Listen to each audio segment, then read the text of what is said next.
2017, que Truss, c'est toi qui nous fais la blague d'intro. Allez. Comme ça, là? Vas-y. Ah, comme ça, c'est vas-y. Ok, alors c'est Batman. Non, on l'a déjà fait, celle-là. Merde. Aucune originalité. C'est une nonne qui se Non, balade dans la gare. on l'a fait dans la 22. Vas-y, là. Mais putain, je sais pas, merde. Bah trouve-la ta putain de blague là. Ouais, bah je connais pas de blague, mais en tout cas, moi je sais que vous avez pas parlé de The Authority, de Concrète, que l'autre il dit Marc Mignola, le de Mike Mignola, alors merde.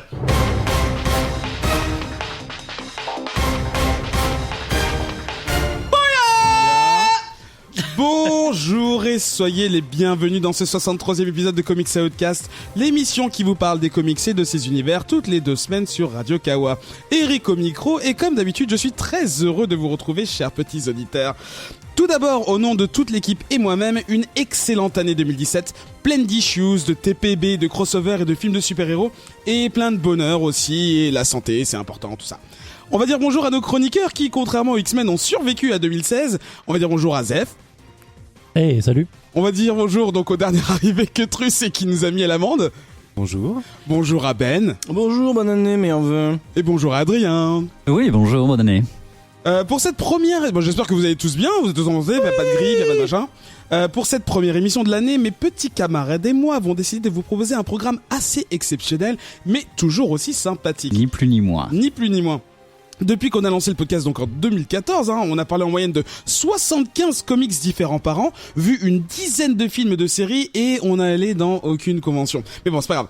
On s'est dit qu'il Si, serait on a été bien... à la Comic Con de Paris. On a fait la Comic Con Paris la première. Ouais, mais on n'a pas été invité. On s'est dit que ce serait bien de rendre justice à tous ces titres qu'on lit, parfois un peu trop vite et qu'on oublie 2 semaines plus tard parce qu'il faut déjà préparer une nouvelle émission. Eh bien, je dis stop. Je dis non, je pose mon pied. Ça se voit pas là, mais je le fais. Tu peux l'enlever parce qu'il est sur le mien du coup. Ok, pardon, excuse-moi. Pour dénoncer cette injustice. Cette semaine... Injustice. Exactement. Cette semaine, et pour la première fois de l'histoire de Comics Outcast, voici les Booyah Awards 2017. Booyah Awards. Alors, vous les voyez, les chroniqueurs, ils sont tous excités, mais vous allez me dire... What? Et moi je vais vous dire Et après vous allez me dire non mais mec t'as pas répondu à ma question. Et moi je répondrai Et après vous allez me dire bon allez c'est bon je me casse, il répond pas. Moi, je dis, non c'est bon arrête, je t'explique, du calme. La thématique donc de cette remise de prix, un peu décalée, étant naturellement les comics, nous avons donc choisi de découper tout ça en petites catégories, comme par exemple le meilleur nouveau comics de 2016, le meilleur illustrateur, la meilleure maison d'édition de l'année, etc. Mais on va également parler de visuel avec la meilleure série, le meilleur film, etc. Pour ce faire, on va procéder à un tour de table parmi les chroniqueurs que vous avez avec nous ce soir pour savoir quel est le palmarès pour chaque prix, et c'est ensemble que nous déciderons des vainqueurs. À la fin, chaque catégorie aura un gagnant et on pourra établir la liste définitive des Booyah Awards 2017. Vous avez été également sollicité ce dernier jour sur les réseaux sociaux pour nous donner vos avis sur certaines catégories bien déterminées, et soyez sûr qu'ils seront intégrés à ce palmarès, et votre vote, si on peut dire que c'est un vote, aura du poids. Sur ce, comme d'habitude, Twitter, Facebook, Instagram, @ComicsOutcast, vous pouvez nous faire vos recommandations et vos remarques. Est-ce que vous êtes prêts? Oui. Comics Outcast numéro 63, c'est parti.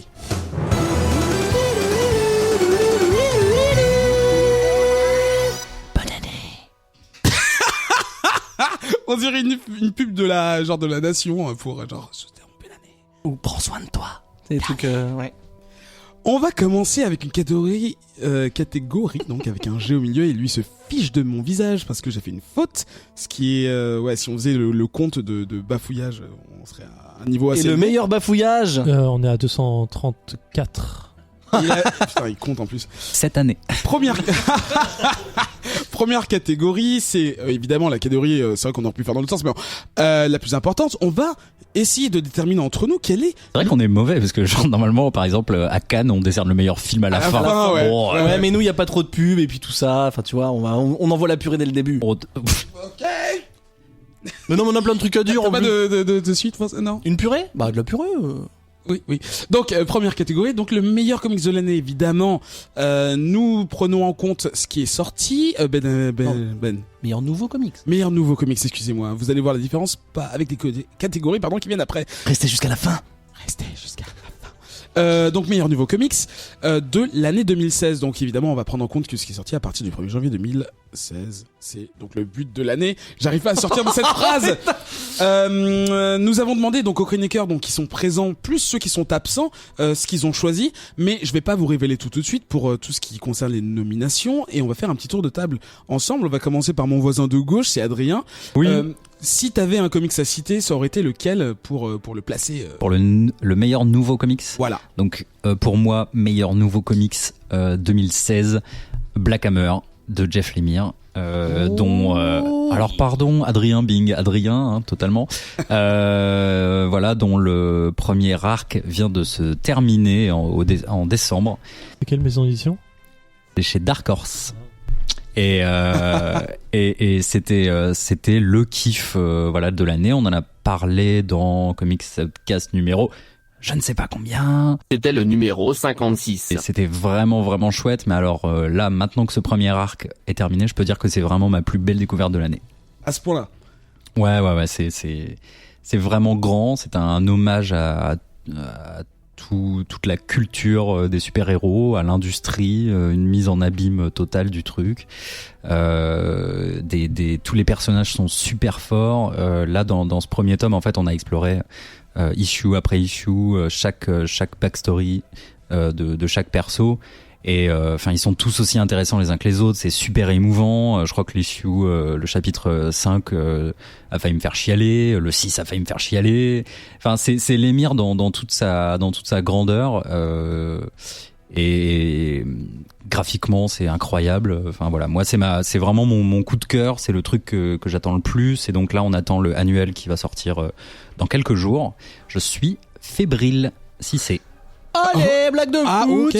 Si. Ben, toi, quel serait le comics que tu aurais placé en Moi en j'ai tête failli aller sous la table là, pour aller vers chez Adrien parce Ok. que je suis un peu d'accord avec lui.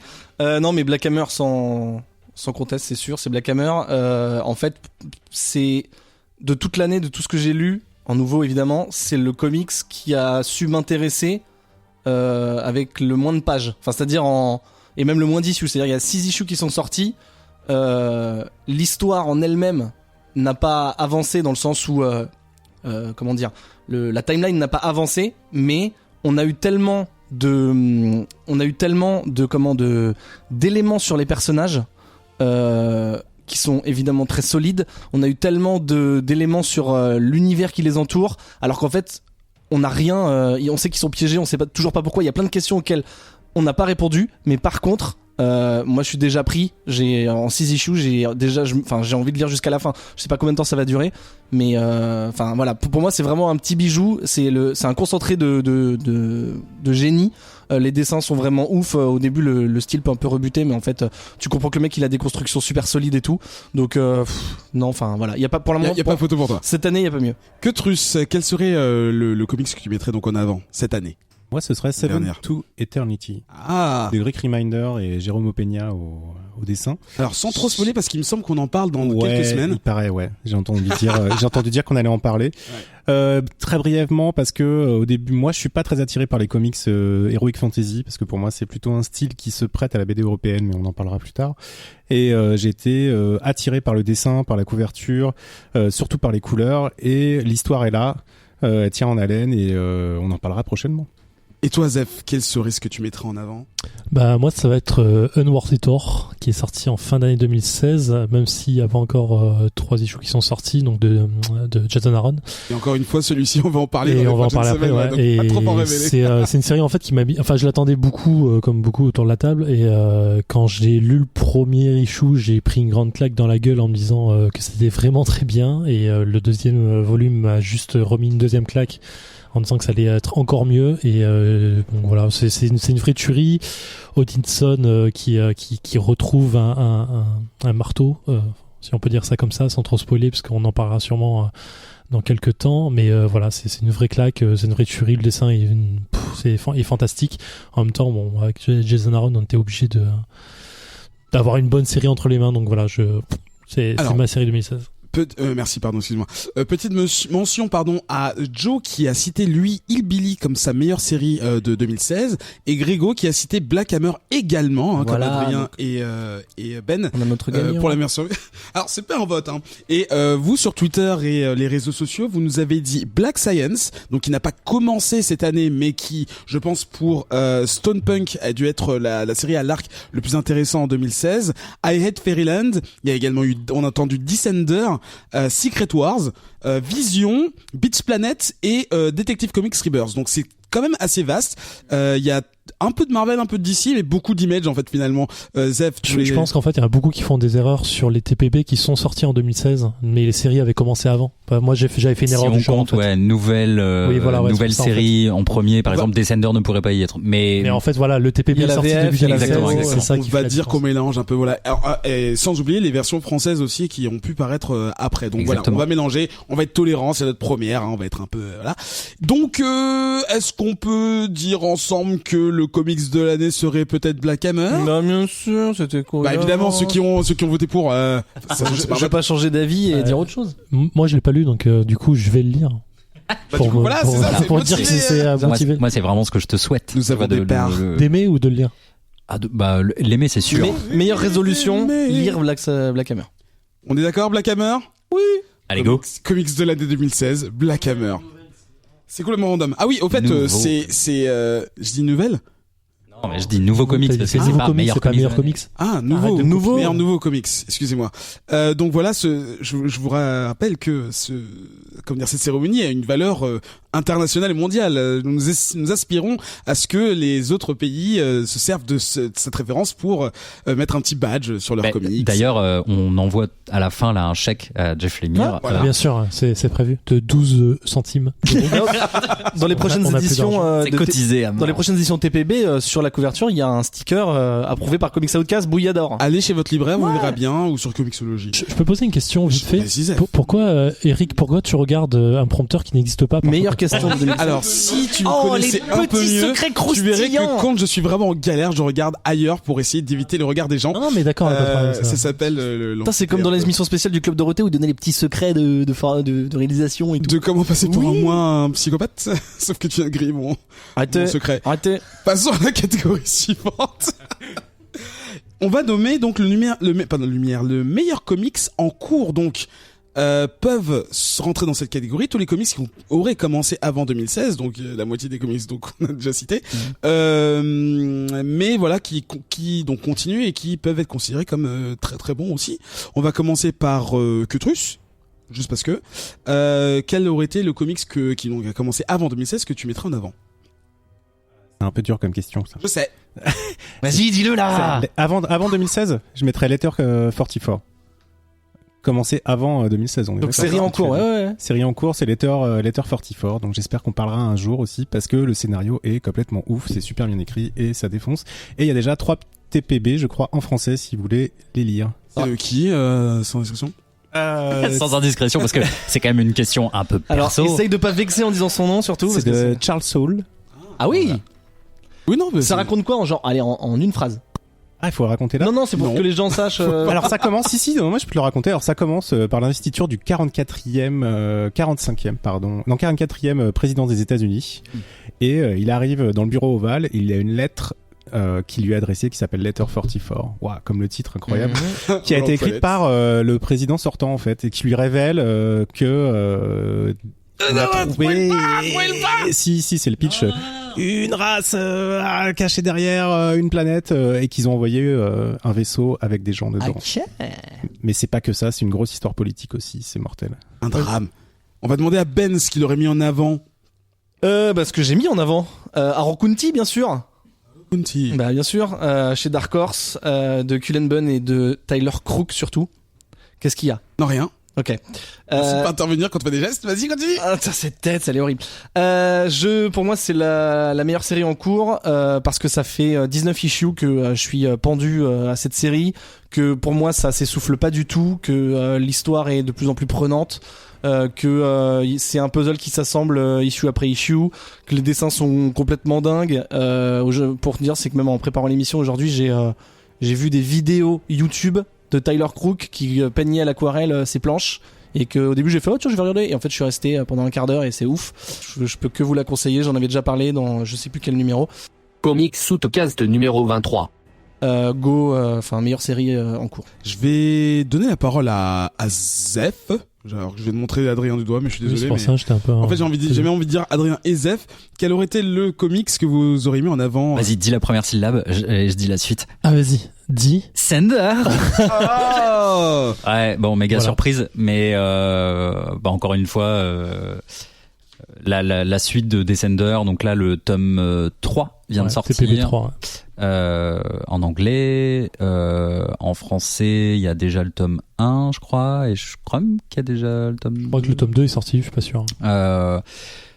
Voilà, bah ça continue sur sa lancée mythologique incroyable avec voilà, enfin il y a une consistance et une épaisseur au scénario qui est ouf quoi, et dans ce volume 3 là qui vient de sortir, on vient de faire un peu comme Black Hammer d'ailleurs, un focus un peu sur chaque personnage qui étaient jusque-là vraiment des personnages secondaires et qui du coup ont pris d'un coup une ampleur incroyable. Descender continue de me faire rêver. Et pour un image, c'est vraiment. T'as dépassé le 3e, c'est pour ça. Voilà, non mais j'ai dépassé le 3e tome, quoi, volume, quoi, tu vois. Donc, ouais. Et voilà, moi c'est toujours mon gros chouchou. Mais du coup, est-ce que t'aimes bien CD Sanders ou pas? Zef, Zef, et toi ton ode Non, mais en fait, je suis content qu'Adrien ait pu le dire correctement en fait, parce que j'avais l'impression de lui voler la vedette en fait. Non, Descender c'est une frituerie. Visuellement, c'est une putain de claque. Il y a rien à dire dessus. Enfin, tout est parfait dans cette série. C'est épais, c'est généreux. Le moindre personnage est intéressant. La moindre accroche est complètement folle. Enfin, même l'accroche de base est complètement folle.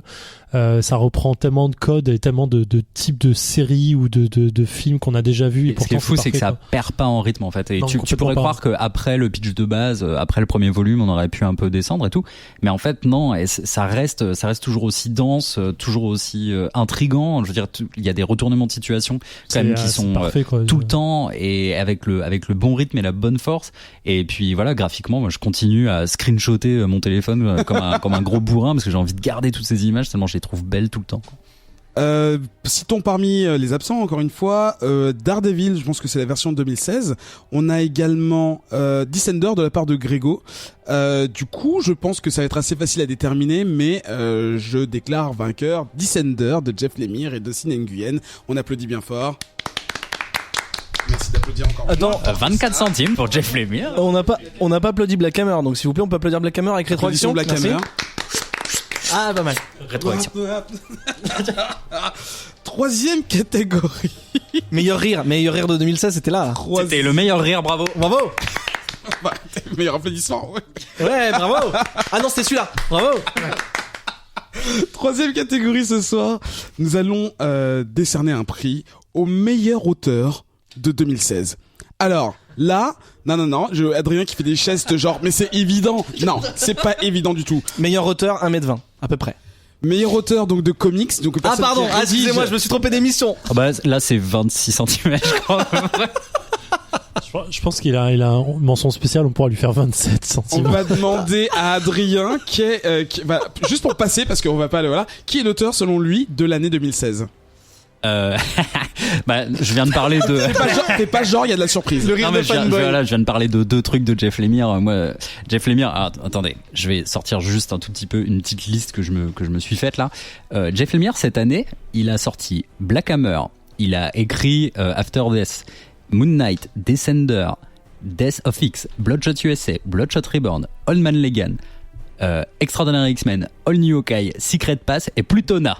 Genre, le gars est à la tête de 12 comics en même temps et ils sont tous incroyables. Et c'est que lui à chaque fois? Vraie question, hein. Ou est-ce qu'il a une team? Non, en fait, au dessin, enfin pas au dessin, au scénario ouais. En fait, c'est lui. Enfin, sauf After Death, ou si je me trompe pas, il est en collab. Okay. Mais enfin, juste, tu vois, industriellement, il y a le fait que j'aime son truc, mais juste le gars est indétrônable. Il vient de sortir 12 comics dans l'année, ouais. Et ils sont tous timés, ils sortent à l'heure, il y en a pas qui sont à la bourre et tout. Enfin, le mec, c'est une machine. D'ailleurs, je vous invite à trouver, genre, il y a quelques articles qui expliquent un petit peu ses méthodes d'écriture. Enfin, le gars, c'est un bourru, quoi, tu vois. L'émir, Ça se dit pas, ça bourru. c'était également le C'est ça choix que je voulais dire. de Zef et de Bourrin. Grégo, pour vous dire à quel point, enfin, ce mec a, comment dire, mais ça marque quand même parce que c'est vrai que 12 sites par an, c'est un peu, enfin, il est incontournable. Il est. Bon, chez ça, on aurait Marvel. fait la même chose en 2016, on aurait du Remender, on passe à l'émir, c'est pas non plus. Après, et du coup, j'en place une pour Moon Knight parce que ça a été un des récits les plus fous que j'ai lu cette année. Là, pareil, on attaque le 3e arc. Honnêtement, ça a été un des trucs les plus déstabilisants. J'ai même presque à un moment, je me suis dit, est-ce que je suis vraiment là toujours le délire de l'émir, et parce que ça lui ressemblait presque pas, et là on retombe un peu sur ses pattes. Il est en train d'écrire un truc qui est incroyable au sujet de la folie et de la psyché du personnage en réinventant complètement Moon Knight. C'est sa force en fait. Ce hein, le qu'il fait fait qu'il soit là, je trouve que c'est un tour de force, ouais, vraiment.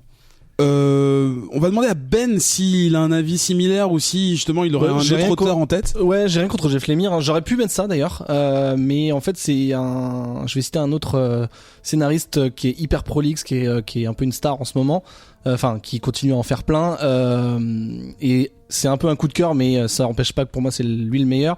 Jason Aaron. Tu me parles. Qui a été, enfin tu vois, on peut parler de Thousand Bastards, on peut parler du Star Wars qu'il a fait, on peut parler de plein de trucs, Doctor Strange, etc. Moi, je l'aime de façon générale, cet auteur. Tout ce que j'ai lu de lui, j'ai aimé, mais ce qui m'a fait le découvrir et ce qui me plaît encore beaucoup chez lui, c'est Thor en fait, qu'il a depuis 2012 avec God of Thunder, qui pour moi reste un des meilleurs trucs que j'ai lu depuis ces dernières années. Et puis qui est au niveau du dessin aussi de Esad Ribic.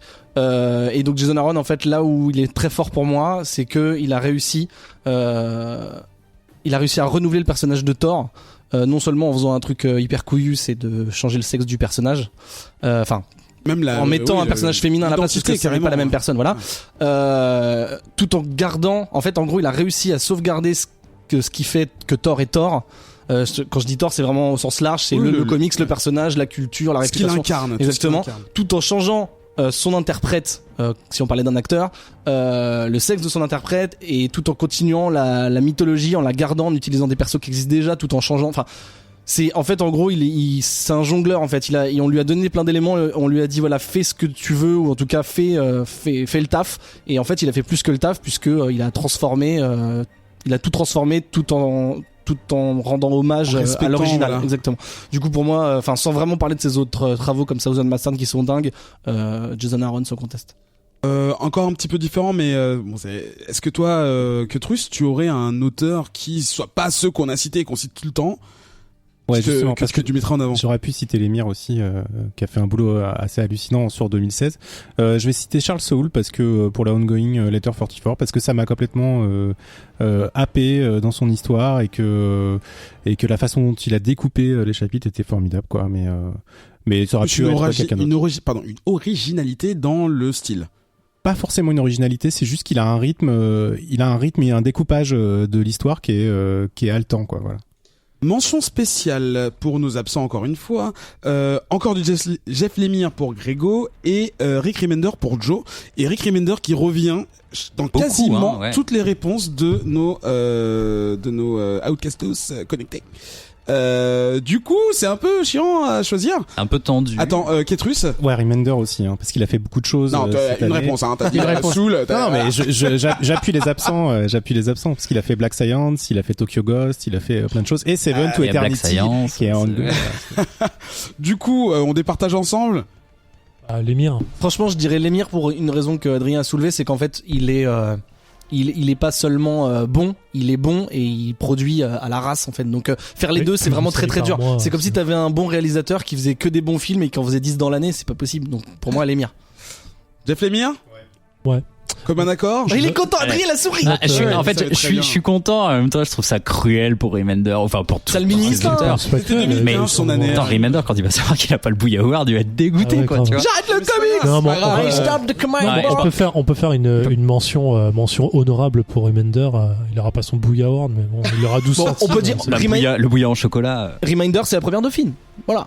Il a un courrier des lecteurs dans Seven to Eternity, on lui écrit là pour la prochaine. Ok. Ouais, on lui explique, on s'excuse, On tu dit vois. ça, on lui dit désolé. Et j'en retire les conséquences en me retirant de la vie comicsistique. Et là, donc, si j'ai bien compris, tous nos auditeurs nous détestent parce non. qu'eux ont tous Mais non, répondu une à partie. Remender. Oui, mais du coup, Une ça partie. fait qu'ils s'ils connaissent pas ou peu ou pas bien l'émir, ils vont y Ils aller. les écoutent pas assez. Ouais, peut-être. Quatrième et dernière catégorie de cette première partie, oui, ça fait beaucoup de cardinaux. Le meilleur illustrateur pour le Booyah Awards 2017 donc, mais sur l'année 2016, ce serait qui? On va demander à Zef. Alors, c'est pas l'émir, parce que il aurait pu. C'est pas. Eh, Il aurait pu. Tu sais Mais qui dessine, hein? c'est pour ça que je dis Ok, qu'il aurait ok, pu, ok, hein, ok, d'ailleurs. Non, ça va être le dessinateur qu'il a sur Descender, donc Dustin Nguyen, ouais, qui te met une claque sur tout ce qu'il fait. Hein. Genre de toute façon, on pouvait taper son nom dans Google Images et vous allez prendre des claques dans les yeux à chaque fois. C'est une vraie tuerie. L'impression que c'est de la peinture. Qui travaille ça avec ses doigts, qui travaille ça avec son compte Instagram est aussi j'ai pas regardé, ouais. assez fou. T'en bouge pas, Enfin genre. voilà, tout ce qu'il peut faire sur comment ça s'appelle cette série, c'est Gotham, c'est avec les enfants là. Academy. Gotham Academy, voilà. Enfin bon, c'est assez mortel. Moi, je suis assez fan aussi de son travail en plus de couleurs. Enfin parce que du coup, c'est un illustrateur coloriste et c'est dingue. Il a fait une alternative cover de Black Hammer d'ailleurs qui est assez dingue. Jusqu'à mon avis, il est un peu poteau avec Jeff Lemire, tout ça. Je pense que plus que poteau, à mon avis, il devait se chier les pinceaux. Hein. Pardon, se nettoyer les pinceaux. C'est pas ce que je voulais dire. Ben, garde la parole du coup. Toi pour toi, qui serait l'illustrateur à qui on devrait remettre de prix? Et bah pour enchaîner sur ce que disait Adrien, mais pas pour dire pareil que lui, je vais parler d'un autre illustrateur coloriste, parce que c'est vrai que c'est pas non plus hyper... Il y en a, mais en général c'est un mec qui est dédié à la couleur, mais qui est là. Qui fait les deux, j'en ai parlé tout à l'heure, c'est Tyler Crook qui illustre en ce moment Arrow County. Moi il me rend dingue. En fait, c'est juste que il a pas un style qui est forcément conventionnel dans le comics. C'est vrai que ça s'approche peut-être parfois un peu plus de la BD franco-belge. Mais en fait, c'est juste que il a, pour moi, en gros, si je lisais un livre Arrow County, un roman, et que j'imaginais des trucs dans ma tête, je pense que je verrais un truc comme ça. C'est-à-dire que ça de son voilà, après chacun son un imagination. peu aquarelle. Ouais, mais même sans parler forcément tout de suite des couleurs, juste le trait qui est un peu tendre pour te dire ok, la vie est douce à la campagne et tout, et dès qu'il y a un peu un truc horreur ou surnaturel, ça devient hyper dur, hyper agressif. Un personnage qui peut être hyper sympa et qu'en fait c'est une ordure, bah il change vraiment, il garde sa personnalité mais ses traits sont différents. Enfin, il maîtrise, il a un trait de dingue, et au niveau de la couleur, je l'ai dit tout à l'heure, il fait des aquarelles complètement dingues. Les couleurs sont ternes quand c'est l'histoire plutôt moins normale, et dès qu'il y a des phénomènes horrifiques ou quoi, ça devient des couleurs hyper vives et ça déchire les pages. Enfin, franchement, c'est dingue. Taper pareil Tyler Crook dans Pinterest ou autre, et juste c'est trop beau quoi. Sachez que pour Pinterest, il vous faut un compte, sinon ça vous envoie sur la Trisplash qui... Bon bref. Queutrus, qui t'a tapé dans l'œil? Moi, c'est mon nouveau chouchou en fait, après Mignola et Quitoli. C'est Jérôme Opeña, parce que c'est un fou et qui dessine comme un dieu, et que c'est ce qui m'a fait lire Seven to Eternity sans même regarder que c'était Remender dedans. Donc voilà. Jérôme Opeña, je vous conseille aussi de regarder sur internet ses crayonnés, ses ancrages, c'est magnifique. Tout est parfait en fait, tout est maîtrisé et c'est fantastique. Et pour boucler la boucle, on va demander à Zef qui est illustrateur de l'année pour lui. T'as l'air complètement douteux. Non, c'est pas ça, c'est que j'ai déjà répondu en fait. T'as déjà répondu. À ce moment-là, on va demander à Je peux Adrien. trop dire Dustin Nguyen, moi ça me va. Hein. Je vais pour Descender parce qu'en fait il te fait une claque. Moi, je veux bien reparler. Je veux bien poser une mention spéciale pour Matt Kint, qui est l'artiste notamment sur Département H, Depth. Oui. Qui a un style, en fait, pour moi, c'est le mélange des deux mondes parfaits, puisque c'est un peu le trait naïf de l'émir lorsqu'il dessine, et les couleurs et la poésie de Dustin Nguyen. Et il mélange ces deux trucs-là en plus Département H, voilà, c'est un comics que j'ai beaucoup aimé cette année, que j'aurais pu mettre d'ailleurs un peu en battle avec Black Hammer. Et voilà, c'est vraiment cool, et graphiquement c'est la grosse claque aussi de l'année. Ben, tu ouais, non, si on en est au big up et au truc alternatif, Marguerite Sauvage, parce que déjà elle me suit sur Twitter. Non, mais c'est surtout que C'est surtout que, en fait, j'en ai parlé dans la review sur Face. En fait, c'est une petite nouvelle. Enfin, elle vient pas du comics à la base. Elle y est arrivée petit à petit en faisant des covers, en faisant des petits feuillets et tout ça. Et là, j'espère vraiment qu'elle va prendre sa place et qu'elle va faire des trucs, des séries complètes, parce qu'elle a un trait complètement ouf et qui tout en s'inscrivant légitimement dans le comics, arrive à apporter un truc assez nouveau et assez frais. Et je pense que c'est pour ça qu'elle a été choisie pour Face d'ailleurs, parce que il fallait illustrer avec un truc frais. Donc voilà, j'espère vraiment c'est ma petite chouchou, j'espère qu'elle va faire beaucoup de trucs et très vite. Mention spéciale des absents, en tout cas de l'absence, qu'il n'y a qu'une seule personne qui a répondu, en tout cas qui n'a pas donné une réponse que tout le monde a donnée. C'est Joe qui a mis Frank Whitley, pour des raisons qu'on sait, parce qu'à chaque fois voilà, on a l'habitude.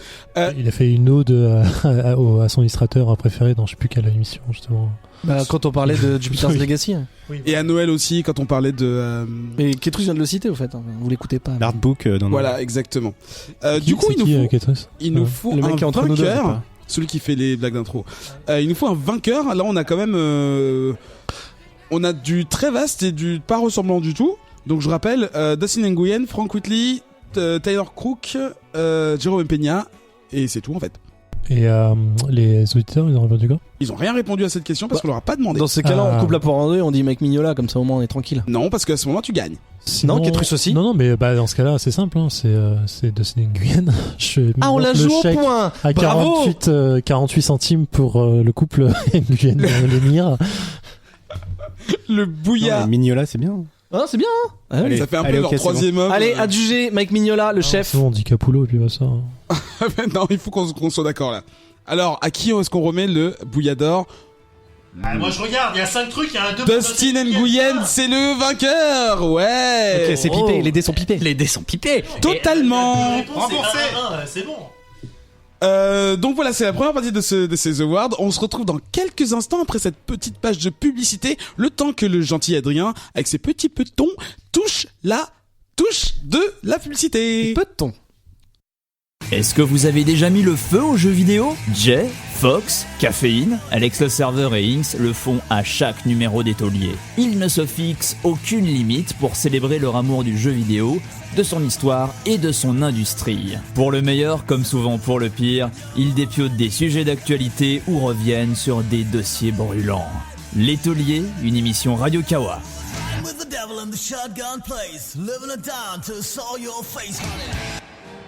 Rock and roll. Deuxième partie de cette première cérémonie de Booyah Awards, mouture 2017 qui parle de titre 2016.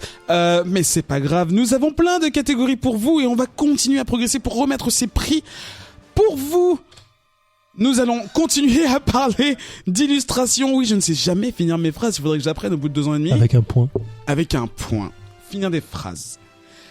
Donc on reste dans l'illustration. Nous allons parler des meilleures couvertures selon donc les chroniqueurs qui ont été publiées en 2016. On va demander son avis à Ketrus qui tape des choses sur son bidule parce qu'il est en train de regarder des illustrations, j'imagine. Qui serait selon toi couverture de 2016 par son illustration? Donc ce serait Rise of the Black Flame par Lawrence Campbell. Et puis toutes les couves de Rise of the Black Flame. Tous les trucs de Mignola, sinon. Je le dis pas, c'est un secret. Ah pardon. On va il se le garde pour des catégories futures, genre meilleure bande de son. Non mais c'est vrai qu'elles sont très très belles. Tu les mettras sur la page, hein, j'espère. Mais oui, je note tout ce que vous mettez. Donc regardez, maintenant quand vous entendez ça, regardez sur le site. Maintenant, sur ça c'est le gros challenge, genre lundi à 18h. Et si vous écoutez par autre chose que le site de Radio Kawa, Google. Ben, tiens, tant que tu parles, quel comics... quelle une de comics tu mettrais en avant? Attends, juste j'ai une question pour Ketrus puisque ça va. Mais non, mais c'est pas ça. C'est en fait pourquoi tu la trouves belle pourquoi tu la trouves bien cette couverture? Tu la trouves belle? Tu la trouves Parce que il y a beaucoup de contrastes, parce que et puis il y a aussi avec le crâne et les personnes qui vont entrer dans le crâne, il y a un effet de perspective et c'est assez beau. Et puis moi ça me rappelle certaines vieilles affiches ou vieilles images que tu peux retrouver sur Indiana Jones, ce genre de choses quoi. Enfin, ça me fait vivre ça quoi. Ok. Non, en fait je demande ça, c'était une vraie question, c'est parce que je crois qu'il y a 2 types de couverture. Il y a la couverture jolie, celle qui va t'attirer l'œil direct dans un comic shop, et il y a la couverture un peu Travailler. pas qui te fait réfléchir, non pas forcément travailler, mais une couverture qui va pas forcément tout jouer sur le graphisme, mais qui va jouer sur le sens. Et du coup pour moi c'est la couverture de Moon Knight 5, même s'il y a beaucoup de couvertures de la série Moon Knight qui sont dingues, la 5 elle est Qu'est-ce qu'on y voit? Ah bah en fait on y voit Moon Knight, donc c'est toujours sur fond blanc, c'est hyper épuré la nouvelle série Moon Knight sur les couvertures, et en fait on y voit le personnage de Moon Knight qui retire son masque, et on voit ce qu'il y a en dessous, mais en fait son masque c'est son visage humain, et en dessous ça il y a le masque de Moon Knight. Un peu pour dire que voilà, un peu voilà exactement. Et du coup je trouve que, je sais pas si vous l'avez lu, mais si vous l'avez pas lu, lisez-le, ça reflète vraiment bien le personnage de Moon Knight, en tout cas dans cette série, et de façon plus large du personnage en général. Voilà, c'est un mec qui est fou, qui sait pas qui il est, quelle est la réalité, quelle est la fiction, est-ce que je suis Moon Knight ou est-ce que je suis un mec sous le masque de Moon Knight, voilà. Donc je trouve que et puis graphiquement elle est très très simple, très très épurée, parce que c'est quasiment tout blanc, mais elle est très jolie et elle attire l'œil. Toi, Zef, qu'est-ce qui t'a Alors, attiré? moi j'en ai noté beaucoup en fait, mais comme beaucoup autour de la table, ça fait beaucoup dans la phrase. J'ai noté Monstress 4, l'issue numéro 4. Alors Monstress, c'est par Sana Takeda, pardon. C'est un comics que j'ai découvert en fin d'année 2016, qui est sorti en TPB, et en fait la couve est très mangaïfiée. Monstre avec des yeux un peu partout, ça fait penser un peu à Berserk dans le style, et c'est ce qui m'a fait kiffer un peu le genre. J'en parlerai un peu plus tard pour Monstress, j'en parlerai dans une autre émission. Voilà, c'est très perturbant, très noir, très horrifique, donc j'adore ce genre de truc. Je fais comme une petite mention spéciale parce que en fait j'ai vachement hésité avec Deadly Class numéro 20 par Wes Craig, et qui est une vraie tuerie visuelle aussi. Quand on suit la série, il faut pour comprendre le truc, mais bon voilà, c'est juste, il y a beaucoup de mentions spéciales qu'on pourrait faire là-dessus. Toi, Adrien, quel est le comic que tu mettrais en avant? Alors c'est Black Hammer 2 par Dean Ormston. C'est une couve, moi, qui, en fait, d'ailleurs c'est simple, c'est la couve qui m'a donné envie de lire le comics. J'ai vu la couve du 2, j'avais pas connaissance du comics avant, et il en fallait pas beaucoup plus en fait pour me vendre un comics que une espèce de gros robot géant qui allume ses phares steampunk, sur une un peu. Ouais, voilà, un peu steampunk, qui allume ses yeux éclairage sur une petite fille sur un toit. Un peu le géant de fer d'ailleurs, il a un peu. Il y a ce côté un peu géant de fer. C'est aujourd'hui mon fond d'écran iPhone, et c'est quelque chose que je prends beaucoup de plaisir à voir à peu près 72 fois par jour. Et en fait, après, je trouve les artworks et les covers de toute cette série assez incroyables. J'aurais pu tous les nommer, je pense. Mais voilà, la 2 me touche particulièrement. J'aurais eu envie de parler de Deadly Class, j'ai eu envie de parler de Vision, le 7 qui est assez fou. Quelques covers de Walking Dead qui m'ont pas mal touché aussi, même si en fait je trouve que c'est pas les plus ambitieuses. Je trouve qu'elles perdent Elles perdent un peu en force, mais par contre il y a des petits twists de temps en temps qui sont sympas entre la lecture de ce que tu peux faire, et voilà, bon bref, t'as compris ce que je voulais dire. Et puis les Moon Knight, les Karnak que j'avais beaucoup aimé aussi cette année. Karnak, les Wicked and the Divine qui sont toujours ouf, et la 22 qui est presque en 3D, qui est assez dingue. Bref, voilà. Mais je reste sur mon Black Hammer parce que voilà, c'est celle qui m'a donné envie. Alors Ben, rapidement. Oh pardon, non, juste pour dire qu'il y a aussi Hellboy in L10 qui est magnifique, et c'est aussi parce que c'est la fin, donc du coup ça fout la chiale, et puis c'est Hellboy. D'ailleurs c'est Joe l'a mentionné comme voilà, ça, homme de goût, comme sa couverture préférée, homme de goût pour 2016. Donc c'est Mignola qui la dessine, la 10. Les couvertures de Hellboy, c'est très très souvent Mignola. Si c'est pas toujours. Pour conclure avant juste pour expliquer rapidement, en fait, c'est un des pourquoi en fait beaucoup de lecteurs de comics aiment lire en issue plutôt qu'en TPB, c'est qu'on y retrouve en fait toutes les couvertures à chaque fois qu'on l'achète. Et ça paraît. Sans parler des variantes en plus, du coup, qui. C'est ça. Mais en fait, ça paraît très con, mais effectivement, quand on aime un artiste ou une série, découvrir la couverture, c'est un truc qui fait juste qui donne une demi-molle par moment quand on découvre une couverture qui donne envie sur une série qui est en train de tourner ou un truc comme ça. Donc c'est vraiment excellent, et c'est pour ça que moi j'aime pas trop acheter les TPB à la base, mais bon, je le fais par nécessité au bout d'un moment pour pas acheter 50 issues enfin, ou 200 du moins par mois, mais effectivement, voilà, lisez les comics en issue, au moins sur les séries que vous kiffez, vous allez prendre 2 fois plus de plaisir. 3 secondes pour Ben. Et pour suivre ce que disait, en fait, jusqu'à maintenant, les comics dont on a parlé, c'est majoritairement, si c'est pas à 100%, des comics dont les couvertures sont dessinées par le dessinateur du comics. Je râle tout le temps en disant la couverture c'est pas pareil. Bah là, voilà. Et du coup, j'ai tendance à penser que c'est un gage de qualité quand bon, en fait, je me contredis en disant que Mignola fait des couvertures et pas l'intérieur. Mais c'est pas grave, on va voilà maintenant passer à une catégorie un peu plus vénère parce que voilà, on rigole. Donc on n'arrive pas à décider, j'imagine. Ah oui, pardon. Il faut donc nommer quelqu'un. Donc là, en fait, tout le monde est. Enfin, il y a qu'une nomination. Mais le problème, c'est qu'il y a des couvertures jolies, et des couvertures intéressantes et des vendeuses. Bien sûr, regardez les illustrations sur la page de l'émission. Ça veut dire qu'il faut que je le fasse. Tu vas te taper un boulot d'édition incroyable. Je n'ai pas là c'est Black Hammer. Mais le mec il veut juste je fais un compte, il y a 2 Black En fait, je viens juste de voir son portable s'allumer, il y avait marqué message de Jeff Lemire et du coup il dit ça, il va se faire engueuler. On va recevoir un SMS de Daniel, c'est Black Hammer. Donc Black Hammer. Ah oui, c'est ça. Black Hammer 2, couverture de l'année 2016. Le Bouillador, vous êtes pas convaincu? Convaincu si, mais c'est vraiment très très dur. En fait, c'est super difficile et là, je sais pas pour quelle raison focus. Du coup, tout tourne autour de l'émir et je me sens presque mal en fait, même si je l'aime beaucoup. Mais là, pour le coup, c'est pas l'émir du coup, c'est Armstrong. Soit. Mais c'est dur. Ça vient de la tête de l'émir, tout ça, donc c'est pour lui. Je monte à 72 centimes. Surtout que cette cover, c'est un détail dans l'issue en question. C'est complètement. Mais non, allez go, Black Hammer. Black Hammer. Bouillador 2016. Black Hammer 2. 7 de la meilleure couverture. Black Hammer numéro 2. Black Hammer 2. Oh là là. Oh bravo. On avait applaudi juste avant. Je pense que non. Ok. Catégorie suivante, on va se détendre un petit peu parce que je pense qu'il y a des gens qui sont. Ah oui, c'était tendu. Voilà, c'était ultra tendu. Nous allons parler du pire comics que nous ayons lu dans Comics Outcast. Donc, c'est restreint à des comics donc qui ont été lus ici.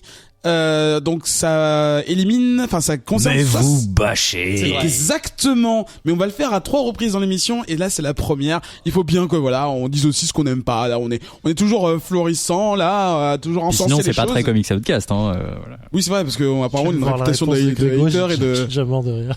Nous, je vais faire le tour de table encore une fois. Ben. Quel est selon toi je viens d'avoir un relan dans Comics Outcast en pensant au qui mérite d'être nommé le pire?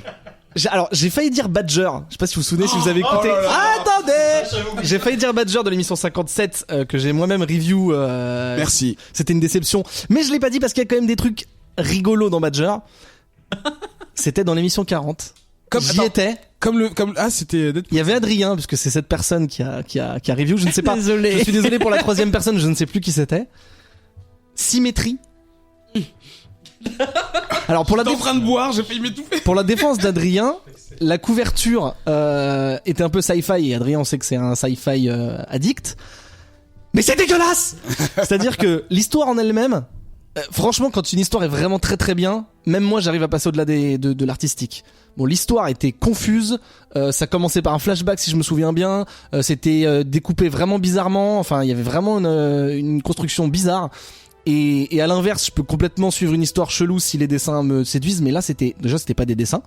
Selon moi, et j'ai pas vérifié depuis parce que je m'en fous, mais selon moi c'est des modèles. Je crois qu'un auditeur nous avait confirmé que c'était ça. C'était bien ça. Ok, alors c'est des modèles 3D faits sur Poser, tu sais les logiciels pour faire les bonhommes. D'accord. Dans les Sims, tu vois, des trucs dégueulasses. Ouais. Et par-dessus du Photoshop, de la brush, du truc pour faire genre c'est dessiné. Et c'est déjà, premièrement c'est moche. Deuxièmement c'est grillé parce qu'en fait tu vois qu'ils ont pris les bonhommes en 3D, qu'ils les ont mis dans la position qu'ils voulaient pour faire l'action. Du coup les bonhommes ils sont comme des pantins dégueulasses. c'est horrible. Je sais pas si ça continue, je me suis pas renseigné, mais c'est juste. Ils sont au 3e TPB là. Dégueulasse. C'est dégueulasse. Et du coup pour moi, c'est le pire dans le sens, enfin ça va. C'était pas. Ouais, je suis désolé, pardon. T'as raison. Je pense à Mignola. C'était le pire dans le sens où je me suis dit ok je vais jusqu'à la fin, jusqu'au 3 pour pouvoir en parler, etc. C'était pas insoutenable non plus, mais j'avais pas envie de lire en fait, donc je me suis forcé dans le sens faut y aller quoi. Je donne la parole juste à Adrien parce qu'il a le même avis que toi si je me trompe pas. J'ai le même avis, énormément d'ailleurs galvanisé par ma culpabilité puisque c'est moi qui ai choisi ce comics et que on m'en parle encore, donc forcément je m'en veux. c'est pas forcément le pire que j'ai lu, mais c'est le pire que j'ai fait lire. Et ça, dans la vie d'un homme, c'est dur. D'être responsable. Mais après, je dois quand même en mouiller un autre. C'est le Star Wars Poe Dameron qu'on vient de review. Ah ouais, qui était vraiment hardcore. C'est à cause de Grégory. Non-sens. En fait, c'est fou parce que donc l'émission 62 dure à peu près 6 heures parce qu'en fait avec Greg au fur et à mesure qu'on en parle, on se rend compte que c'est horrible et du coup on en parle beaucoup. Et je vous invite à écouter la 62 pour notre avis, mais c'est difficile. Zef, tu voulais... C'est marrant parce que il me semble que le personnage de Poe devait mourir à la base dans le film, et en fait par le bon jeu d'acteur entre guillemets, le réal a dit ouais vas-y on va le garder et tout, et en fait finalement ils ont fait un comics qui est pourrave. C'est l'histoire qui est horrible. Je suis désolé, j'ai pas écouté.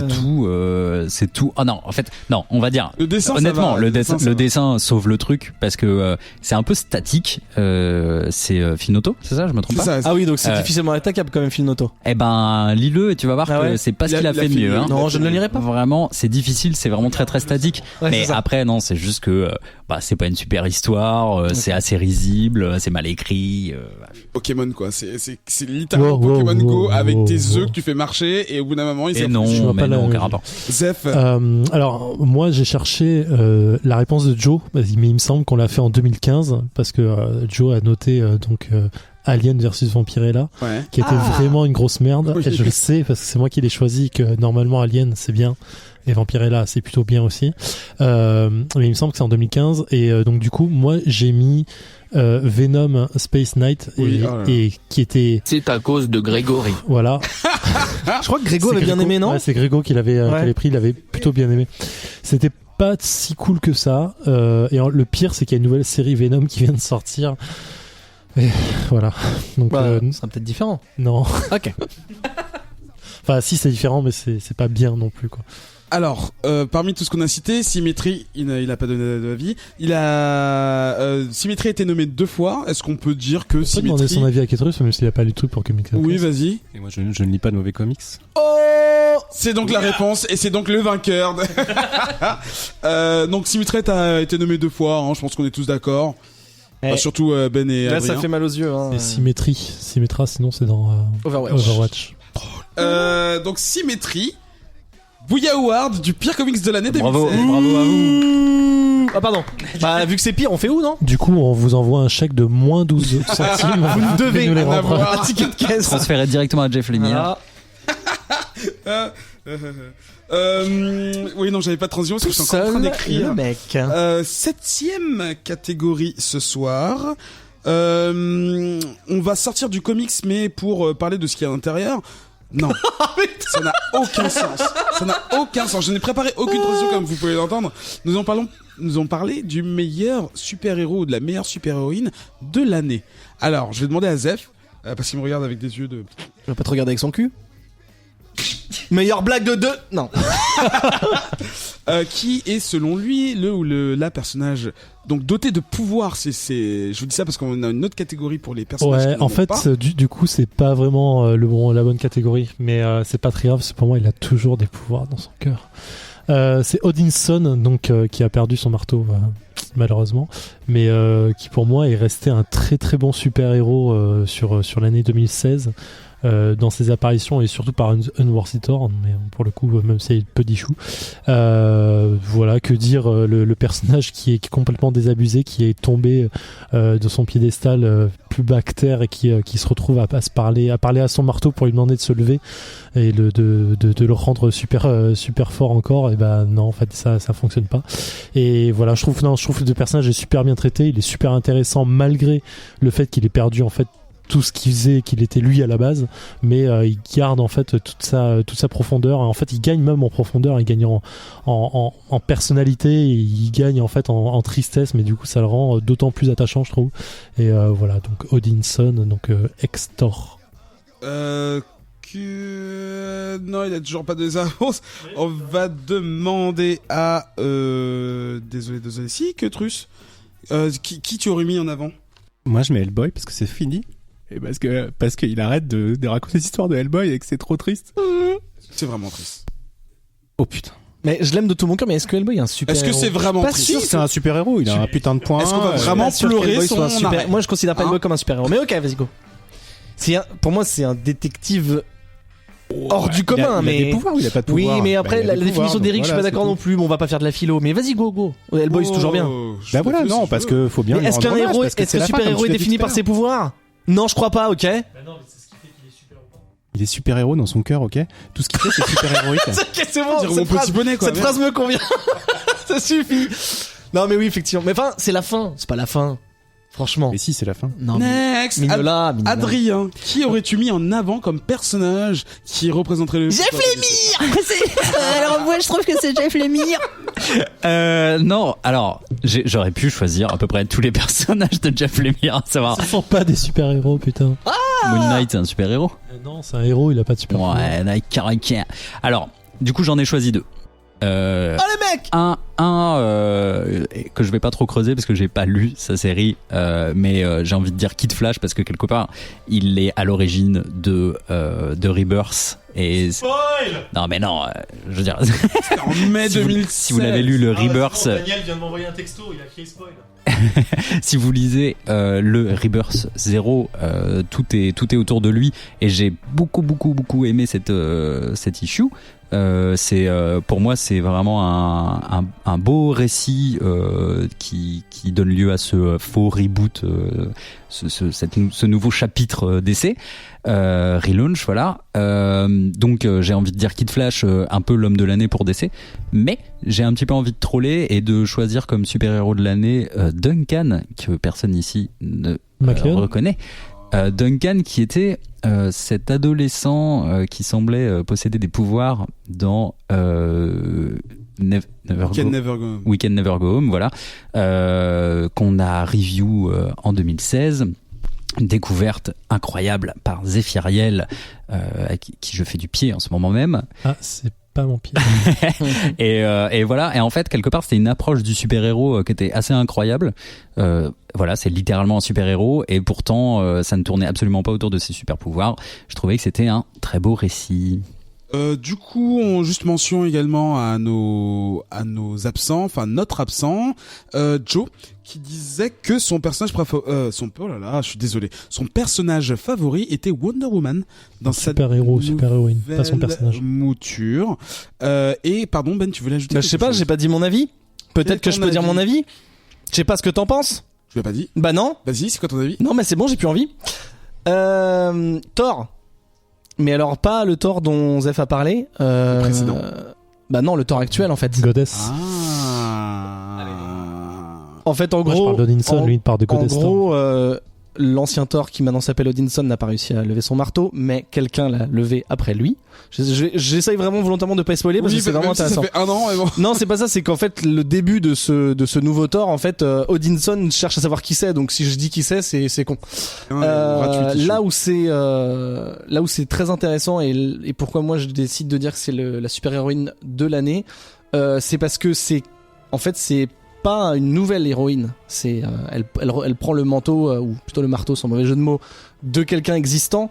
C'est pas n'importe qui, c'est un héros qui a 70 ans quoi, enfin d'histoire du comics chez Marvel. Tu veux dire, oui. Exactement. Mais à l'intérieur de l'histoire, c'est un dieu qui a une réputation depuis des milliers d'années, qui est connu pour ses faits, etc. Donc c'est quelqu'un qui arrive, qui se mange des remarques par rapport au fait que c'est pas le vrai Thor, par rapport au fait que c'est une femme. Ouais. Voilà, elle se mange Ça des prend plein de insultes et tout. visages. Donc déjà, elle doit faire face à ces 3 trucs-là. Elle doit faire face aussi à la maladie. J'en dis pas plus, mais c'est quand même particulier. Voilà, elle arrive et elle doit combattre tout ça. En fait, voilà, je trouve que au-delà de tout ce que tu peux sauver tout ce qu'un héros peut sauver, tu peux pas faire face à tout ça, et pourtant elle le fait, et donc je trouve que et la série est très intéressante encore, elle continue là, et elle est dingue. Je suis complètement emballé par le discours de Ben. Merci. On a également, j'ai oublié Grégo, qui a nommé Spider-Man et ou Plutona, dont on a parlé évidemment dans les comics de cette année. Là, c'est un peu éparse, sauf qu'on a 2 itérations du même personnage.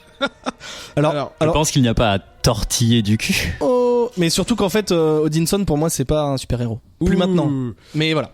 En fait, Grégo, il avait répondu Dustin Nguyen. Non, il a répondu Je comprends pas Spider-Man. pourquoi, Du coup, délibération, s'il vous plaît.